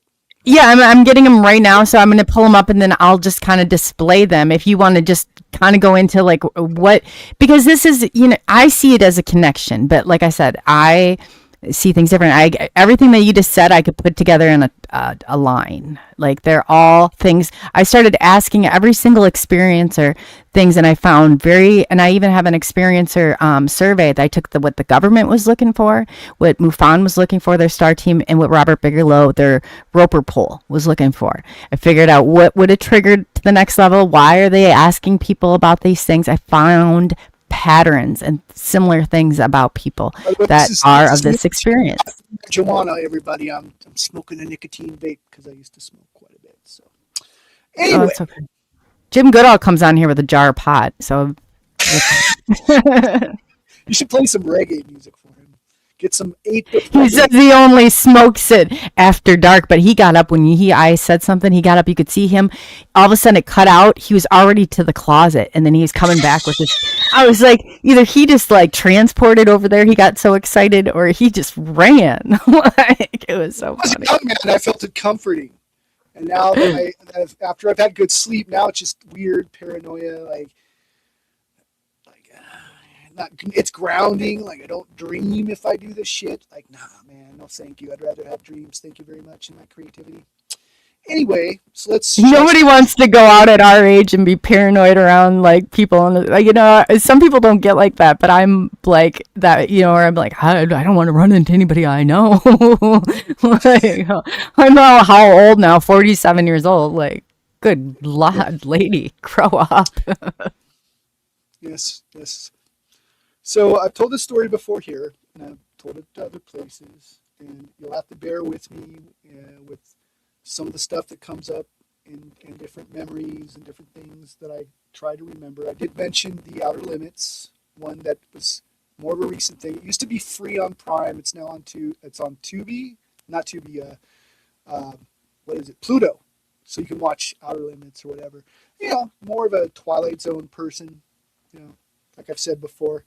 But I recently watched, when I started watching the intro of the Outer Limits, that's what triggered a lot to me, because if you listen to that, in the guys doing the introduction, you hear this real deep, mechanical, like almost unnatural voice. And that's what the aliens, I think, whatever they were, the entities, they kind of sounded like that. Okay, so let's go into the story. 1986, I believe it was towards the end of like where you're getting out of freshman year in high school, and it's the summertime, and you're about to go on summer break or whatever. I think it is. That's as my memory holds dear. It was nighttime. I was sitting at my desk. I've always been a compulsive artist, even back in the day. Like that's how I focused back in the day before I knew I wasn't sleeping right, was if I was drawing in class or if I was drawing anything, I'd focus right on being able to listen to people and take in information. So anyway, but sometimes I wouldn't, it would just be solitary drawing, and it had to have been like, I know it was at night, like 10 or 11 or something like that. I went to go lay down to go to sleep. Now I had a house. If you want to show the picture of the house, I can show you the basic picture of the back of the house. And that was the house I grew up in. It was a sort of a 2-story house with a 1-bedroom, like a bedroom loft above that was, had a closet. It had a door facing to the east, a door facing to the south, and a door facing to the west. Okay, my desk was facing south. And then it had a couple beds, like I said, a closet, a couch. It was big enough for that. Steps going down, basically into the main part of the house. There was a bathroom, that kind of thing. And that would be where, the steps would be where you would be facing north. Okay. So I go and I turn off the lights. My window facing east was slightly ajar. And as I turn off the lights, I look outside, and it looks like there's a wheel, like floating, hovering, like weirdly outside. And I saw what looked like a sort of a round convex, like, I don't know if that was a camera or if a light was rotating. I'm not sure what that was. Okay. So I turn on the lights real quick. And I go running to the window, and then I go from the east to the west, the south window, okay? And I see, like, I didn't know what this was. I literally thought it was a UFO. I really did. Or some sort of, because it wasn't making a sound, and it looked like a dull, you know how like jets have, or anything military, like in the Navy or Air Force, there's this dull gray color to it, right? This thing had no markings, like of any kind, to identify what kind of aircraft it was, but it was silent. Okay, and then this thing kind of flew from my window, and it started going like up, like I lived on the top of a hill that went, and it was like, basically on the top of the hill, and where it was flying towards, like, the elementary school that I went to, which was, a little ways down. It just kind of flew very low across the rooftops. Okay, like if you were on the rooftop of my neighbor's house after it flew past my window, you would have been able to touch it. There's a part of me that was like, I should have grabbed it. There it is, right there. That window on top is where I saw the drone. And then if you look to, say, like where the fence is there, like that, you can see kind of a rooftop, like on the other side there. That's where it was flying down. Okay, this is the place, 4670 Marcia Lane. Now, there's been some alterations to this place since then. Just down below it, you can see like there's fence right there, right? Like where that looks like a palm tree or some sort of bush. But there's two gates there that connect to the pool area and then go to the driveway, right? If anyone wants to look up this house, you can look up 4670 Marcia Lane, El Cajon, California, 92020. That's the place where I was at. Okay, so from that window, went to the south, and then it flew down silently. Okay, you can show, if you want to, a picture of an AI rendition of the drone, if you wish.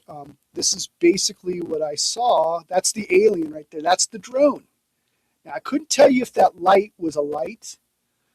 The wheels seem to be a little bigger than the ones depicted here, but this thing had no markings.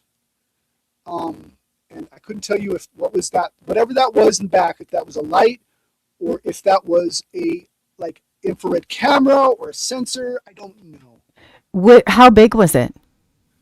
What size are we looking at? Like it was small, but not small. Like it was, I don't even know, like maybe like a 4 to 4 foot, 5 foot wingspan, maybe like not. Do you think that it was like an unmanned aerial vehicle, or do you think it was Yes. It was. There was no way, unless it was a creature that was about the size of like a a GI Joe doll or a Barbie doll that would be flying that. There's no way. Like that's what this was. It was some sort of, exact same color. Okay, so that's what I saw. Okay. Right. So some time passed, right, and we moved from that house to a house my family did, in a place called Rancho San Diego, which is like kind of on the outskirts of El Cajon. And it was like, a tract home area where all the houses kind of look the same, and they have Spanish tile, that kind of thing. And we moved there sometime. Every house in California. Yeah. It wasn't like a gated community, but it was a walled like housing subdivision. That it was sort of a downgrade after my mom had gotten divorced, not only from my real father, but remarried, and that didn't work. Like we had to move. Okay. And so we went to this place out in Rancho San Diego, and that's when this took place. Okay. Okay. I think I've told this before. Like before this event happened, one day I had this this feeling and like a voice in my head that didn't seem like, it felt like it was mine, but it wasn't mine. And it felt like I could feel it in every pore of my body, which would be, wouldn't it be fun to take a ride on a UFO? You gave them permission. You asked for the, yeah, you have to ask ET. This I thought the same thing. This wasn't my internal dialogue. This was something, I don't know. I mean, now they're talking about voice to skull stuff or whatever. I don't know. Okay. You should talk to David. David, oh gosh, he comes on with Phil Graham, and he talks about how he sat back and let ET take control. I mean, they've gotten them to land, and I said, you're the only other person, but there's a whole mindset behind it. That he has to. But you should talk to him about it. People said that I can summon those things, but I just... Oh, yeah, you can. I can too. Yeah. Oh, yeah, there's a way. I didn't realize that's what I was doing. I didn't know that it was like summoning it. I just thought that was a way for them to find you, I guess, in turn. That is kind of... But yeah, I could tell somebody in 2 weeks' time how you could see one. Not a problem. Exactly how to do it. Yeah, I mean, I would have a lot of questions because they've come to me a few times, and I don't know, like... I don't know. But anyway, like... Okay, the first experience, I don't remember anything that happened from that moment. It could have been weeks. I don't know. It's all erased. I don't remember other than having this, it felt like a dream or a vision, but very real. This is before I understood that some things communicate when you have a very vivid dream. Sometimes it starts off with communication through that matter, and you think it's more vivid than a dream, right? Like, you know that you're dealing with something that's answering back to you. Like, you're having a conversation where normal dream constructs are very, like, passive, or like, it's like garbled whatever, right? So anyway, I was back at my house, that same house that you showed a picture of, right? I'm walking through the side gate by the pool. There's a garage attached to it. So I would say from people looking at this, it would be on the left-hand side. There are 2 gates that connect to that house. And there's a garage area that's right over above that top story loft area, right? And there's a door that goes into the garage, and there's a door that leads out to the driveway. And it's a nice big driveway that curves down onto Marcia Lane. I'm walking through the gate as I'm having this memory, and I look to the side of the wall, and I'm hearing this weird, like, it's where I start hearing the sound of like Tibetan monks chanting, but very atonal. I'm hearing like like that kind of stuff, right? Like the very guttural like sound of that kind of chanting, but no like verbal. It's just that sound.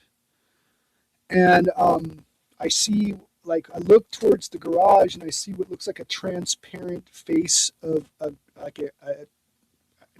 gray. And as I see the transparent gray face, I see 3 octagonal shaped craft. They looked silver on top. They were like orangey underneath. They were 1 in the front, 2 in behind, like a vector formation. They were flying overhead. And as they flew past me, I opened the gate. I'm like, don't leave me here. And I was crying. And one of them landed at the end of the driveway. And the driveway was flat to a certain degree, and it starts to curve down and wind around. And at the very end of the driveway, it turned to the size of a toy. And as I got closer to it, all of a sudden it gets big, and something that looks like it didn't look like the aliens aboard in the ship. It looked more like a fetus. It looked more like it was pinkish. It was odd. It grabbed me and then pulled me into the craft, and that's when I started seeing, like, it goes to another scene, and I'm in a white room where it's lit up all over the place. I feel like I'm on a like lying down, like vertically kind of in front, right? And if you've ever been to a dentist office, like, you know how they have like an alcove, like at a dentist office, and there's like drawers, and that kind of stuff. Well, there was this thing that was pure white as the floors, the ceiling, the lights. It appeared to be from the floor, like it was made from the floor. You know, I couldn't tell you if it went all the way up to the top, but it seemed similar to like a dentist, like covered alcove. And then all of a sudden, these little white 4-foot tall beings come running in, and they're like smiling. They're like that, like coming towards me. And then it shifts, and then I drew a picture of like the man mask thing on fire that kind of looks like, I don't know if it's man or if it's like that. That's what I saw. I saw this on fire. And then it goes from the scene with the white things in front of me to this thing on fire, like in front of me. And it looks almost like a I don't know if it's man or if it's, what was the big head statues they found? Olmec, like an Olmec style head in front of me on fire. Did you draw this? This Yeah, is your drawing, right? I draw everything from memory, like everything from memory. Like It looks like there's a window in it in the flames, like a window you're looking or something there. yeah, that was also there. I don't. That's interesting. And then I look. The next scene is there's something looking at me from down below. Like it's looking from me as if my face is up and it's looking down, and it's distorted. Like there's waves of distortion, and I couldn't. That's something else. That's something else. That's something not even related to that. That's Okay, it looked like the most distorted thing on here, so that's why I was starting. we'll get to that one. Is it the one that looks like a dog? This? This Or no, one sorry, the is dog. Sorry, I don't have my glasses.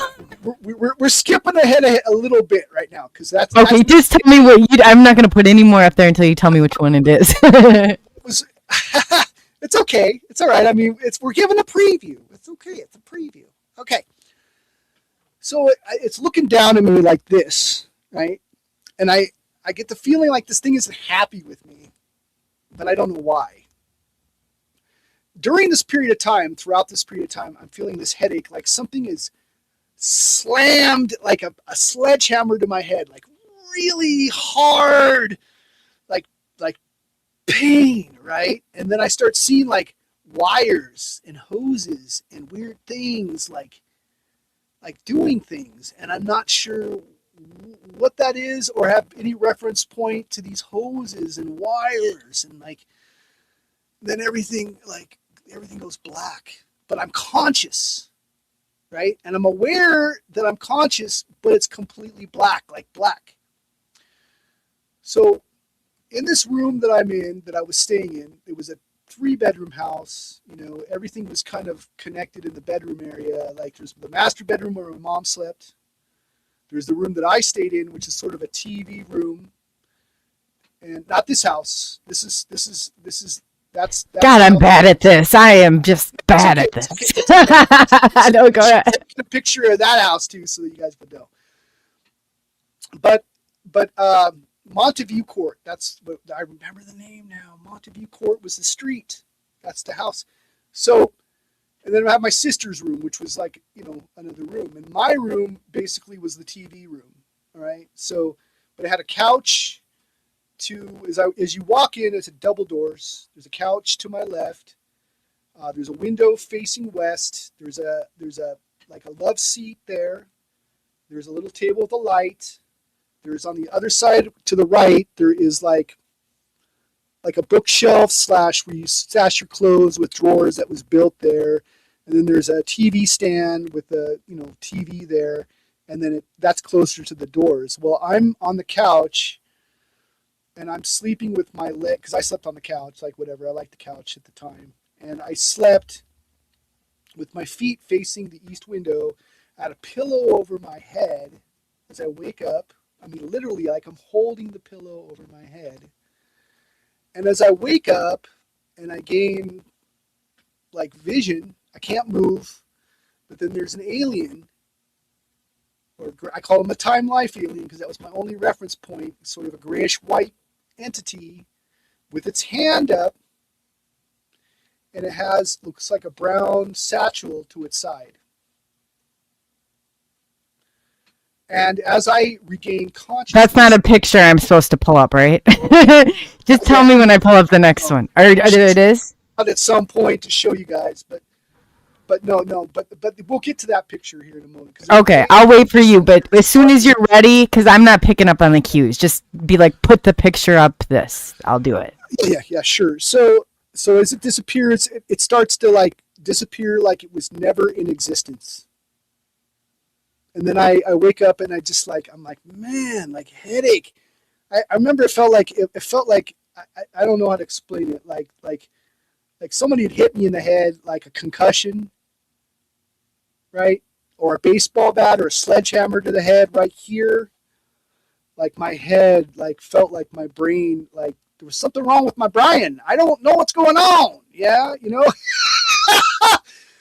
And I wasn't sure what was happening. But subsequently, it led to a series of events, which led to a portal of some kind that looked like a spiral, and that's the alien that you showed coming out of the spiral, came from the TV set. It started very small and then opened up and got right in front of me, and then it got like to the point where it's like this, right? Like right below me, and something grabs me by my face and tries to get me to look right at it, and I'm like, no! Like that in my mind. At that point, this thing like is bigger. It starts to retract, and then check this out. This is what it did. It snapped its fingers, it smirked, and then went directly back into the portal. The portal itself, I did an AI rendition of it. This is the closest I could get to it, which is the colored photo of it that you're going to see, is kind of what I saw. It was different colors, weird. Was it its eyes like that too? This is before LED was even a thing too, probably. It felt like they were spirals in a way, or maybe that those were reflections from hypnotized ears. Though this thing, they didn't give me any ears for this thing, but like in the picture, it had ears. I remember the ears, like they had ears, but were they like slits? Out, right? Were the ears more slits, or were they actually ears? Okay. They looked like they were like. If you look at the original drawing, to me they looked like like eights, sort of. It was weird, like. And then I had like there was a day where I heard zapping in my neck, like in my ears. It sounded like a Tesla coil. It was like zap, and then I would have like convulsions from this zapping sound that I heard in the back of my neck. Like I don't know if this was real. Like, I don't know. Like, this felt very real. I mean, before I was like an adamant believer. I was taken by a UFO. I was abducted, like, you know, that kind of stuff. What else could it be, though? Obviously, maybe you're able to, so you can, time dilation, okay, that's a little bit different of what I affect electricity. Maybe this is your area that you operate outside of universal law. Do you think that maybe you can create the portal? I mean, I see one behind you. Maybe that's what you're able to, your thing. You might be your thing. You just don't know. Maybe. I don't know. But like, I mean, that's not the first time I've had the second time. I bet not. Came from a TV set. It locked eyes with me, and there's something to be said. If they lock eyes with you, like, you can't move. I've heard this from other people. If you've ever looked ET in the eyes, it is the chilling. It's like the only way I can explain it, it's like looking into the void of eternity. It's very scary. I can't move. Right? This happened up here. I saw a face come and like a strange spiral portal open up in front of my TV set, and this head popped out, big eyes. But that time I had two dogs on my lap. I had a Chihuahua at the time, and I still have the pug that's here with me, and they like saved me. Like, the minute that I locked eyes with this stuff and it was slowing down, my Chihuahua got on my lap and started moving towards me, and its hair was sticking Oh. straight at me, and it was trying to get me to look into its eyes, and it knew that something was going on, and it was growling a little bit like when it was happening. This chihuahua that passed was very, very like protective of me. I had a Princess Sophia Chihuahua, I called her. She hated everybody. That's why I liked her so much. But she guarded me like it was her job. Yeah, yeah. Like if I left the gate, like walking, anywhere, like it would follow me from behind, but it would let me know, like make these little noises to let me know that it was near me or whatever. Like this dog was extremely protective of me, and I think I don't see, like, it's hard to say, like it feels invasive to me. Like it doesn't feel like, I don't know. We are dealing with something that maybe not of our universe or reality or whatever. Maybe it doesn't follow the same protocols of being polite, or doesn't understand that, or who doesn't care. That's all westernized bullcrap. I know. I'm I'm joking. just saying, yes, I'm just saying that's what happened, and it led to a lot of other things that were going on, like from like negative entities to like ghosts. I started seeing people's like I don't know how to explain it. Like you see someone's like soul, like who they are, or things attached to them.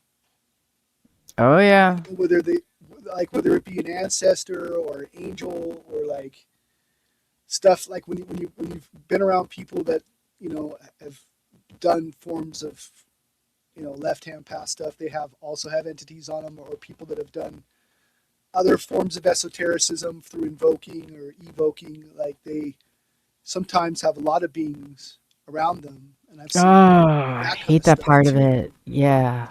Well, it's not. I didn't hate it. To me, it's just they've always been like the one entity that I had a bad experience with, which is I think the one that you're showing a picture. It showed its true self. It was the darker one, the weird.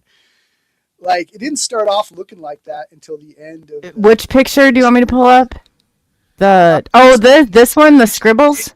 yes, yes. Okay, that's how I it. call him the scribbles, but I can see it behind it, clear as day. That thing didn't show itself immediately like that, and It it was looks like another it's like veil, or it looks like it's behind a veil. Like this, that's probably like a a screen dream. memory kind of poking through there. What I would say is a dream communication contact thing. Okay, first start off looking like a greasy, kind of long-haired, skinny. It looked like it was like wearing a disco suit, kind of, but it was kind of dirty. And it kept on asking me, like, "I'm your friend. Let me in. Like, let me in." As it changed, as it was kind of doing its weird serpentine motion, it would like its eyes would get blue, right? And then it would like let me in and smile, right? And then it just grabbed me, went let me in, and its eyes turned red, and that's when it showed. And I basically told it to go fuck itself. Oh yeah, it wanted. Bloop, bloop. Sorry, I used that language You because gotta that's go. exactly what you said. You gotta go. And then I woke up, and uh, that was that experience. Like, yeah, it was like once you get open to this stuff. Like, I feel like you're the portal and you're the transmitter, and like especially if like Definitely. you put out like higher vibration, you're going to be tested by the lower vibration all the time. And I definitely think if you're connecting MK Ultra to all the stuff, like to try to turn you into a psychopath, it almost feels like they're trying to turn you into the dark, right? And if you've had trauma, you understand the dark. Like no matter what, you still And have a it piece literally of is a dark hole. in you. Yeah, Yeah, you still have a piece right of that there. in you that wants to let it in, right? That wants to. I feel that's when I learned it. That's when I used to say demons or evil entities will always come in the guise of a friend. They're not going to come at you right away. unless they're doing their thing, I guess. I mean, I've always thought that they come in the guise of a friend, whether it be an actual entity or, metaphor, be tested by something. Yeah, but that's one of the things I've had. I mean, like there's times where I've been like, why me? And a voice in my head told me it's because.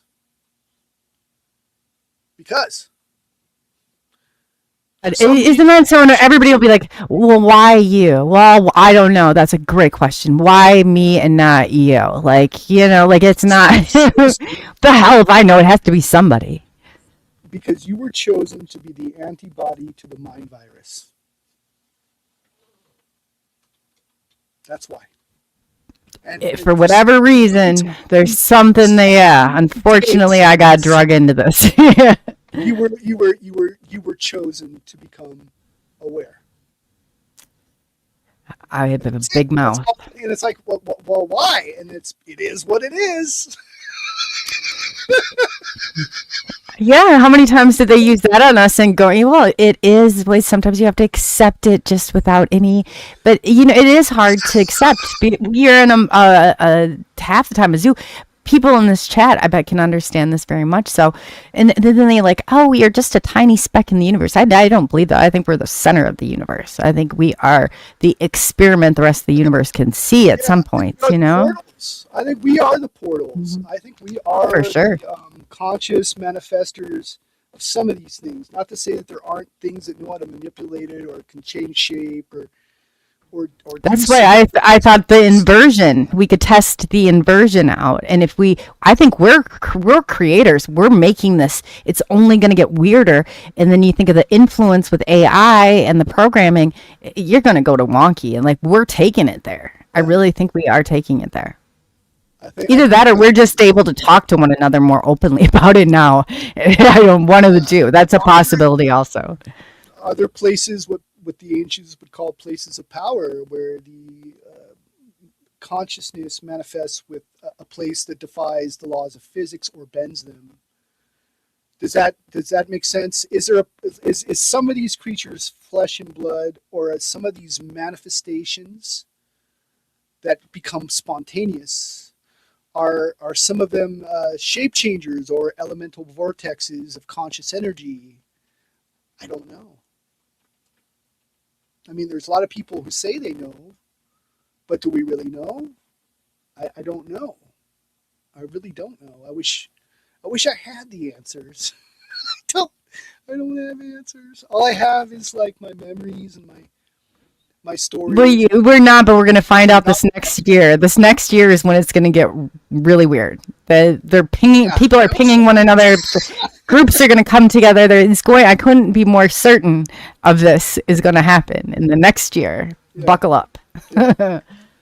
Well, I don't mean to cut this short, but I do have a podcast coming up, and I have a sound. Yes, you do. Unfortunately.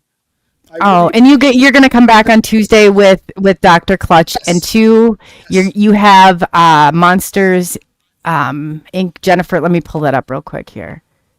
I got that one too. I'm just not very good at this. With Trish Collins and Mike. Yeah.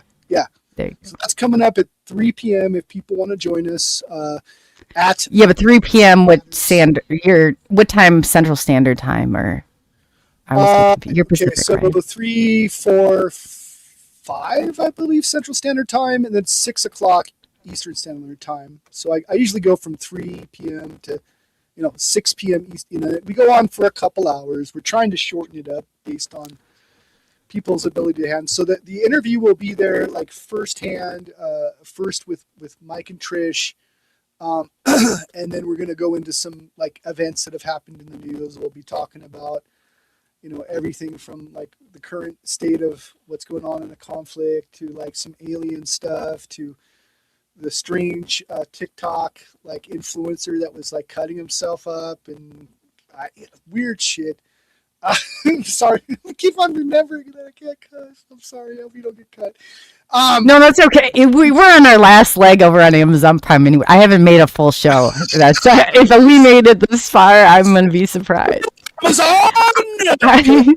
They're gonna regret ever asking me to be a part of their program. I think I'm gonna be kicked before the end of the week. Yeah. Yeah, I'm sorry, Coley. No. That's okay. I'm not attached to it. It's okay. I don't. There's stuff that you'll never make it through a whole thing. I started it partway through, so maybe I don't know. Maybe, but I bet we're shut down already. Which includes many words, including swear words, which means I have a high vocabulary. Indeed. Well, they're not. It's a constitutional right. But I'm thinking, how the hell are they going to have any influencers over there? I mean, I've seen it much worse. But are they censoring? Do I even want to be a part of something if I'm going to get, that they're that censored? No, probably not. Kick me off. Talks, right? You and I about certain things, and I did show you Odyssey, which looked like a free speech platform. I mean, you have the followers to go over there. Now, I mean, it's up to everybody else. I mean, YouTube is widely used, so is, I guess, Rumble too. But I just don't like the restrictions. If there was a way that we had one where we could say what we want and maybe have an age I think restriction. Phil Graham. I'll tell him. He contacted me. He's been on. Phil's a good friend of mine. He was behind exposing the democide, and the UK came out during the COVID and did 50 years of democide in the UK is what he called it. Very good. He's trying to get a platform together, but I'll let him know. He offered me last year. I think he said after it's going to be next year though, after January. But that's not too far down the road. Support each other. Encourage people to come forward. Maybe this is our time now. Every time you tell a story, you're going to have people who don't believe your story. You shouldn't care about what other people believe. You're always going to, if you're not doing something right, you don't have haters. Right? I know. You don't have people, if you're doing it right. I got him. Yeah. So that's the test. You got to pass that test. You're like, I don't care. I just want to do a show that's nice for everybody and funny. And Oh yeah. let's do a I love it when they make videos about me. Like they're great. That means you're famous. That means that's you've done it right. Right? Yeah. If you have your share of people that love you too. Like it's just remember that and just remember, keep creating, because as of the creator, you are of the creator. You are creating stuff. If you create stuff out of beauty and out of love, it's going to shine through. And if you build it, they will come. Don't worry about that stuff. Don't worry about it. And be not afraid, because that's what they want. Be not afraid. The more you're afraid, you're feeding into it. And always, it's okay to be a believer, but always keep a balance between being the skeptic and a believer. And if it's, in my opinion, if it's too good to be true, it's probably is.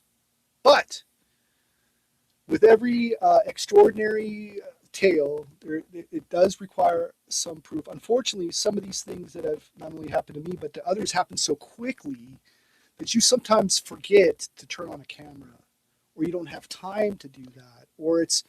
Oh, you're going to react when you got something so crazy in front of you. You can't even you don't know if you're going to make it through the thing. I dropped my camera. I got the thing that came over. It came 1 mile and it just slowly crept over. Camera was down. I was trying to figure out how I could dig a hole in with the Civil War graves that were underneath my feet. You don't know how you're going to react. Yeah, but I just want to tell everybody, if you have any answers or, any ideas about what I saw, I'm letting you know, that's the reason why I'm coming on shows. I want answers. If someone's got an answer, let me know. If the right people hear it, maybe they can help me piece together that memory that was gone. One thing I like to add, I did go through regression therapy for it. And I had a hard time entering that room in the home. It wouldn't let me open the door. And when I finally opened up the door and I looked outside the window, you know what I saw? I saw a drone. The same drone facing into the room. You should try. Will you try this? Can you try? We gotta do some experiments here, because I have a feeling that you just don't realize what you're doing yet. Well, I mean, there's some things that I've been able to figure out. Through my artwork, my poetry, and my music, I know how to like, I find like that's the only real magic left in this world. You can either create out of beauty and love, or you can create out of ugliness and anger and make it ugly, right? And so I feel like through that, I can alter or bend reality. And if somehow I got something that became viral, that means my magic worked. So when it comes to all this other stuff, when it comes to the spiritual yoga, like the ritual, that all that kind of stuff that people do, that's good to get you into the mindset. But once you get past that, like, you're up to the creator of said thing and using their mindset instead of creating your own. And I think that the ritual space is in here. And then from the darkest of my mind, I manifest and recreate it into reality, which is textbook magic. Right? I just took something that Dennis McKenna was saying, that if you could bring something back with you and then bring it forth into reality and recreate it, you are using your imagination, which is the key word of magi nation, which is magic. Mm-hmm. That's what I believe. Spelling. Yeah. It's their imagination being put onto you to entertain you, right? Mm-hmm. Enter in. Yeah. Yes. Who So knows? it's the same with AI. If you use it too much to do all sorts of stuff, you're not creating yourself. You're letting AI do it for you. So that would be to do it. Find your magic, right? Yeah. Because if you're not in control, somebody is. Let it be you before it's somebody else. Because you go on autopilot, God knows what's gonna happen. All right. Well, anyway, I've got to run. Yes, and I wanted to thank you so much. And I'm gonna talk to, because we're gonna come into your chat, and you guys are starting what, like in an hour and 15? Is that? Yes. So if anybody wants to go chat, I call it chat hopping.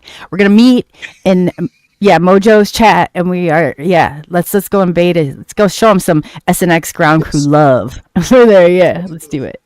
One thing I ask everyone to try to be respectful of each other on here. I do believe in freedom of speech. Oh, we're gonna just come in and beat your people up. No, well, we're, of course, these are great people. They're the best people. But, I mean, keep your own. Like, don't like. I leave it up to my audience to decide what is real to them and what is not. But as a host, I feel like if I bring a guest in, they get to tell their story. They get to tell what they believe in and show their evidence. And I think that that's most important. And freedom of speech, even speech that makes you uncomfortable, even topics that make you uncomfortable, should still be allowed, because that is free will. And wasn't it Benjamin Franklin that said that if for those who wish to have safety and comfort, basically, if you give that up for your own liberty, right, then you don't deserve either. And that's the same thing with that. So, yeah, we got you. We're good. We're good. We're not a rowdy crew. We are not a rowdy crew. No, I never said We you might were. be rule benders. I'm only messing with you. Rule benders is good, and I don't. Like I said, please, anyone who wants to come on too, we're looking for guests of Dark Matters. We're on X, we're on Facebook, we're also on YouTube, and we're looking to grow and expand. And we're also looking for guests, regardless. I mean, if you think you're a werewolf, or if you've had an alien experience, if you had a weird cult experience, you have knowledge in this kind of stuff, you have this. Let's have a talk. If you're an artist too. Like, artists were welcome too. We like to have artists. Artists have a special intuition and point of view. Musicians, all of these things. Let's play your music. Let's do this thing. Let's have a good time. So Let's have fun. I Yeah. have to go. I do have. Okay. To go. Yep. We'll see ya. We'll be over. Thanks again for coming on. We'll see you soon. Yes, and you guys chat. You guys absolutely wonderful. Tonight, William's coming back. If you missed part 1, we went and it was actually I got really into it, and we started really connecting dots. So he's going to come on for part 2 tonight at 8 p.m. Thank you, Amy, for linking us up, girl. You do it with such great. I absolutely love it. It's great to see everybody here today, especially the ones who were there last night. I feel like, man, we are troopers after that. So, I also want to say, if anybody has any idea for merch, I'm trying to find something. I would love nothing more, but I wouldn't even buy it the way that it's set up right now. If you know a better route, please drop me like email or comments. Mr. Sandman, sometimes, or the Michigan Sandman, Mr. Sandman. Sometimes the emails go in, so I have to tell myself to check. I bet you any money was put into spam. I will look into spam if anybody else hasn't sent anything. Andrew, I wanted to catch you really quick. I'm not sure if you heard me. You remember how we were trying and you sent that watch to see if like the air bubbles were in there? I think it'd be great if we could come up with ideas like this. Just because MUFON doesn't have the answers, just because the BFRO does not have the answers, doesn't mean that we can't find that. We are the people, the experiencers that I think connected hold the truth. I really do. I love each and every one of you. You guys have been, I absolutely do. I mean, with all of my heart, I thank you. And just for being here and sharing your experiences, it helps so many people, because there's so many people watching and they just don't have the courage maybe yet. And you're paving the way. I always go back. When she came on, it was so, if you didn't see this, oh God, it was so mortifying on my end, but I couldn't get to her for like 25 minutes. She's on here. She held the show. And I was like, these are, good people. Diane, I mean, always lifting one another up, and always, you're going to have disagreements. Like, we're not all in the same place and we don't have all the answers. And that's why these conversations are so important. Because I either become, just opening yourself up to possibilities, like either it's going to reinforce what you already know, or it's going to take you in a new path, a new direction. Maybe there's new ways of thinking and seeing and feeling, but you have to hold true to yourself. Definitely use discernment. As Kilburn said, I don't know, I liked the way that you said it. But yeah, this is not, nobody has the ultimate answers. Otherwise, we wouldn't even probably be here. It wouldn't be what it is. But that should tell you, if it's that guarded, there's definitely answers in there. So again, I absolutely appreciate every single one of you. I'm going to hop over. So I think Mojoe's show starts. I always want to call him Mojo. Don't tell him this the first time, because I like Mojo chicken. I get stuck in my head. I almost started to do it today. But yeah, Mojoe's. We're going to go over to there if you guys want to meet and do some chat hopping before. But hoodies, Kilburn. Yeah, you're talking about. I love hoodies. I love them. So if anybody has anything like an idea, because I would love to make them reasonable so everybody can purchase. I don't want to, absolutely do not waste your money and spend it on what is set up there, because that's not. But even if you guys know somebody who makes them, I would even purchase in like, whatever. I think it would just be cool to have. I like collecting things like that. But yes, if you have any direction or anybody has any ideas, please, or know somebody, send them my way, because I love even nothing more. Amy, if you get any, like, you said you were over making stuff. I'm not sure if you're still here or not, but I'll catch you too. If you guys have any designs or anything, send them to me, and just put your signature on them and I can incorporate them. I would love to have pieces like that. Like PNW Rush made that video. If you guys haven't seen it, it was great. I absolutely love stuff like that. So even if you have any inspirations for the show here, or you think, hey, this is a design that you got, send it my way. I will give you credit for it, and I will make it a part of the show so you have your piece of this. This is not just a single one-man band here. This is something that I want to create a movement of people, and you make this as much of your own as you want, and that's what's more important. This is not hitting the algorithms. This is going, and this is getting out because of all of you. This is that you have taken, this is what you have grown. We've grown all of this together. It's not a one-man band. It is not one, I'm not the ultimate authority on anything. I don't like authority. Let's just put it that way. I'm just how I was born. But again, I want to thank each and every one of you for being here, for helping one another out. You don't realize just your mere contact that you have with somebody changes everything.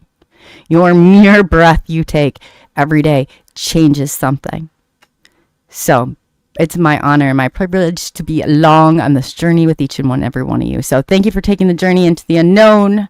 I'm Coley, also known as Coley UFO, and we will be back tonight with William for part 2. I'm really excited. So that will be at 8 p.m. Central Standard Time, 9 p.m. Eastern Standard Time. We're going to go over to Mojoe's.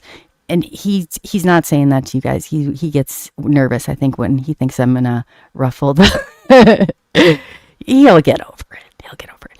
But yeah. Anyway, on that note, be good to one another and stay safe out there. Enjoy the rest of your Saturday. And if you're up for it, join us again tonight at 8 p.m. for William, or over in Mojoe's chat at 5 p.m. Central Standard Time. So until tonight.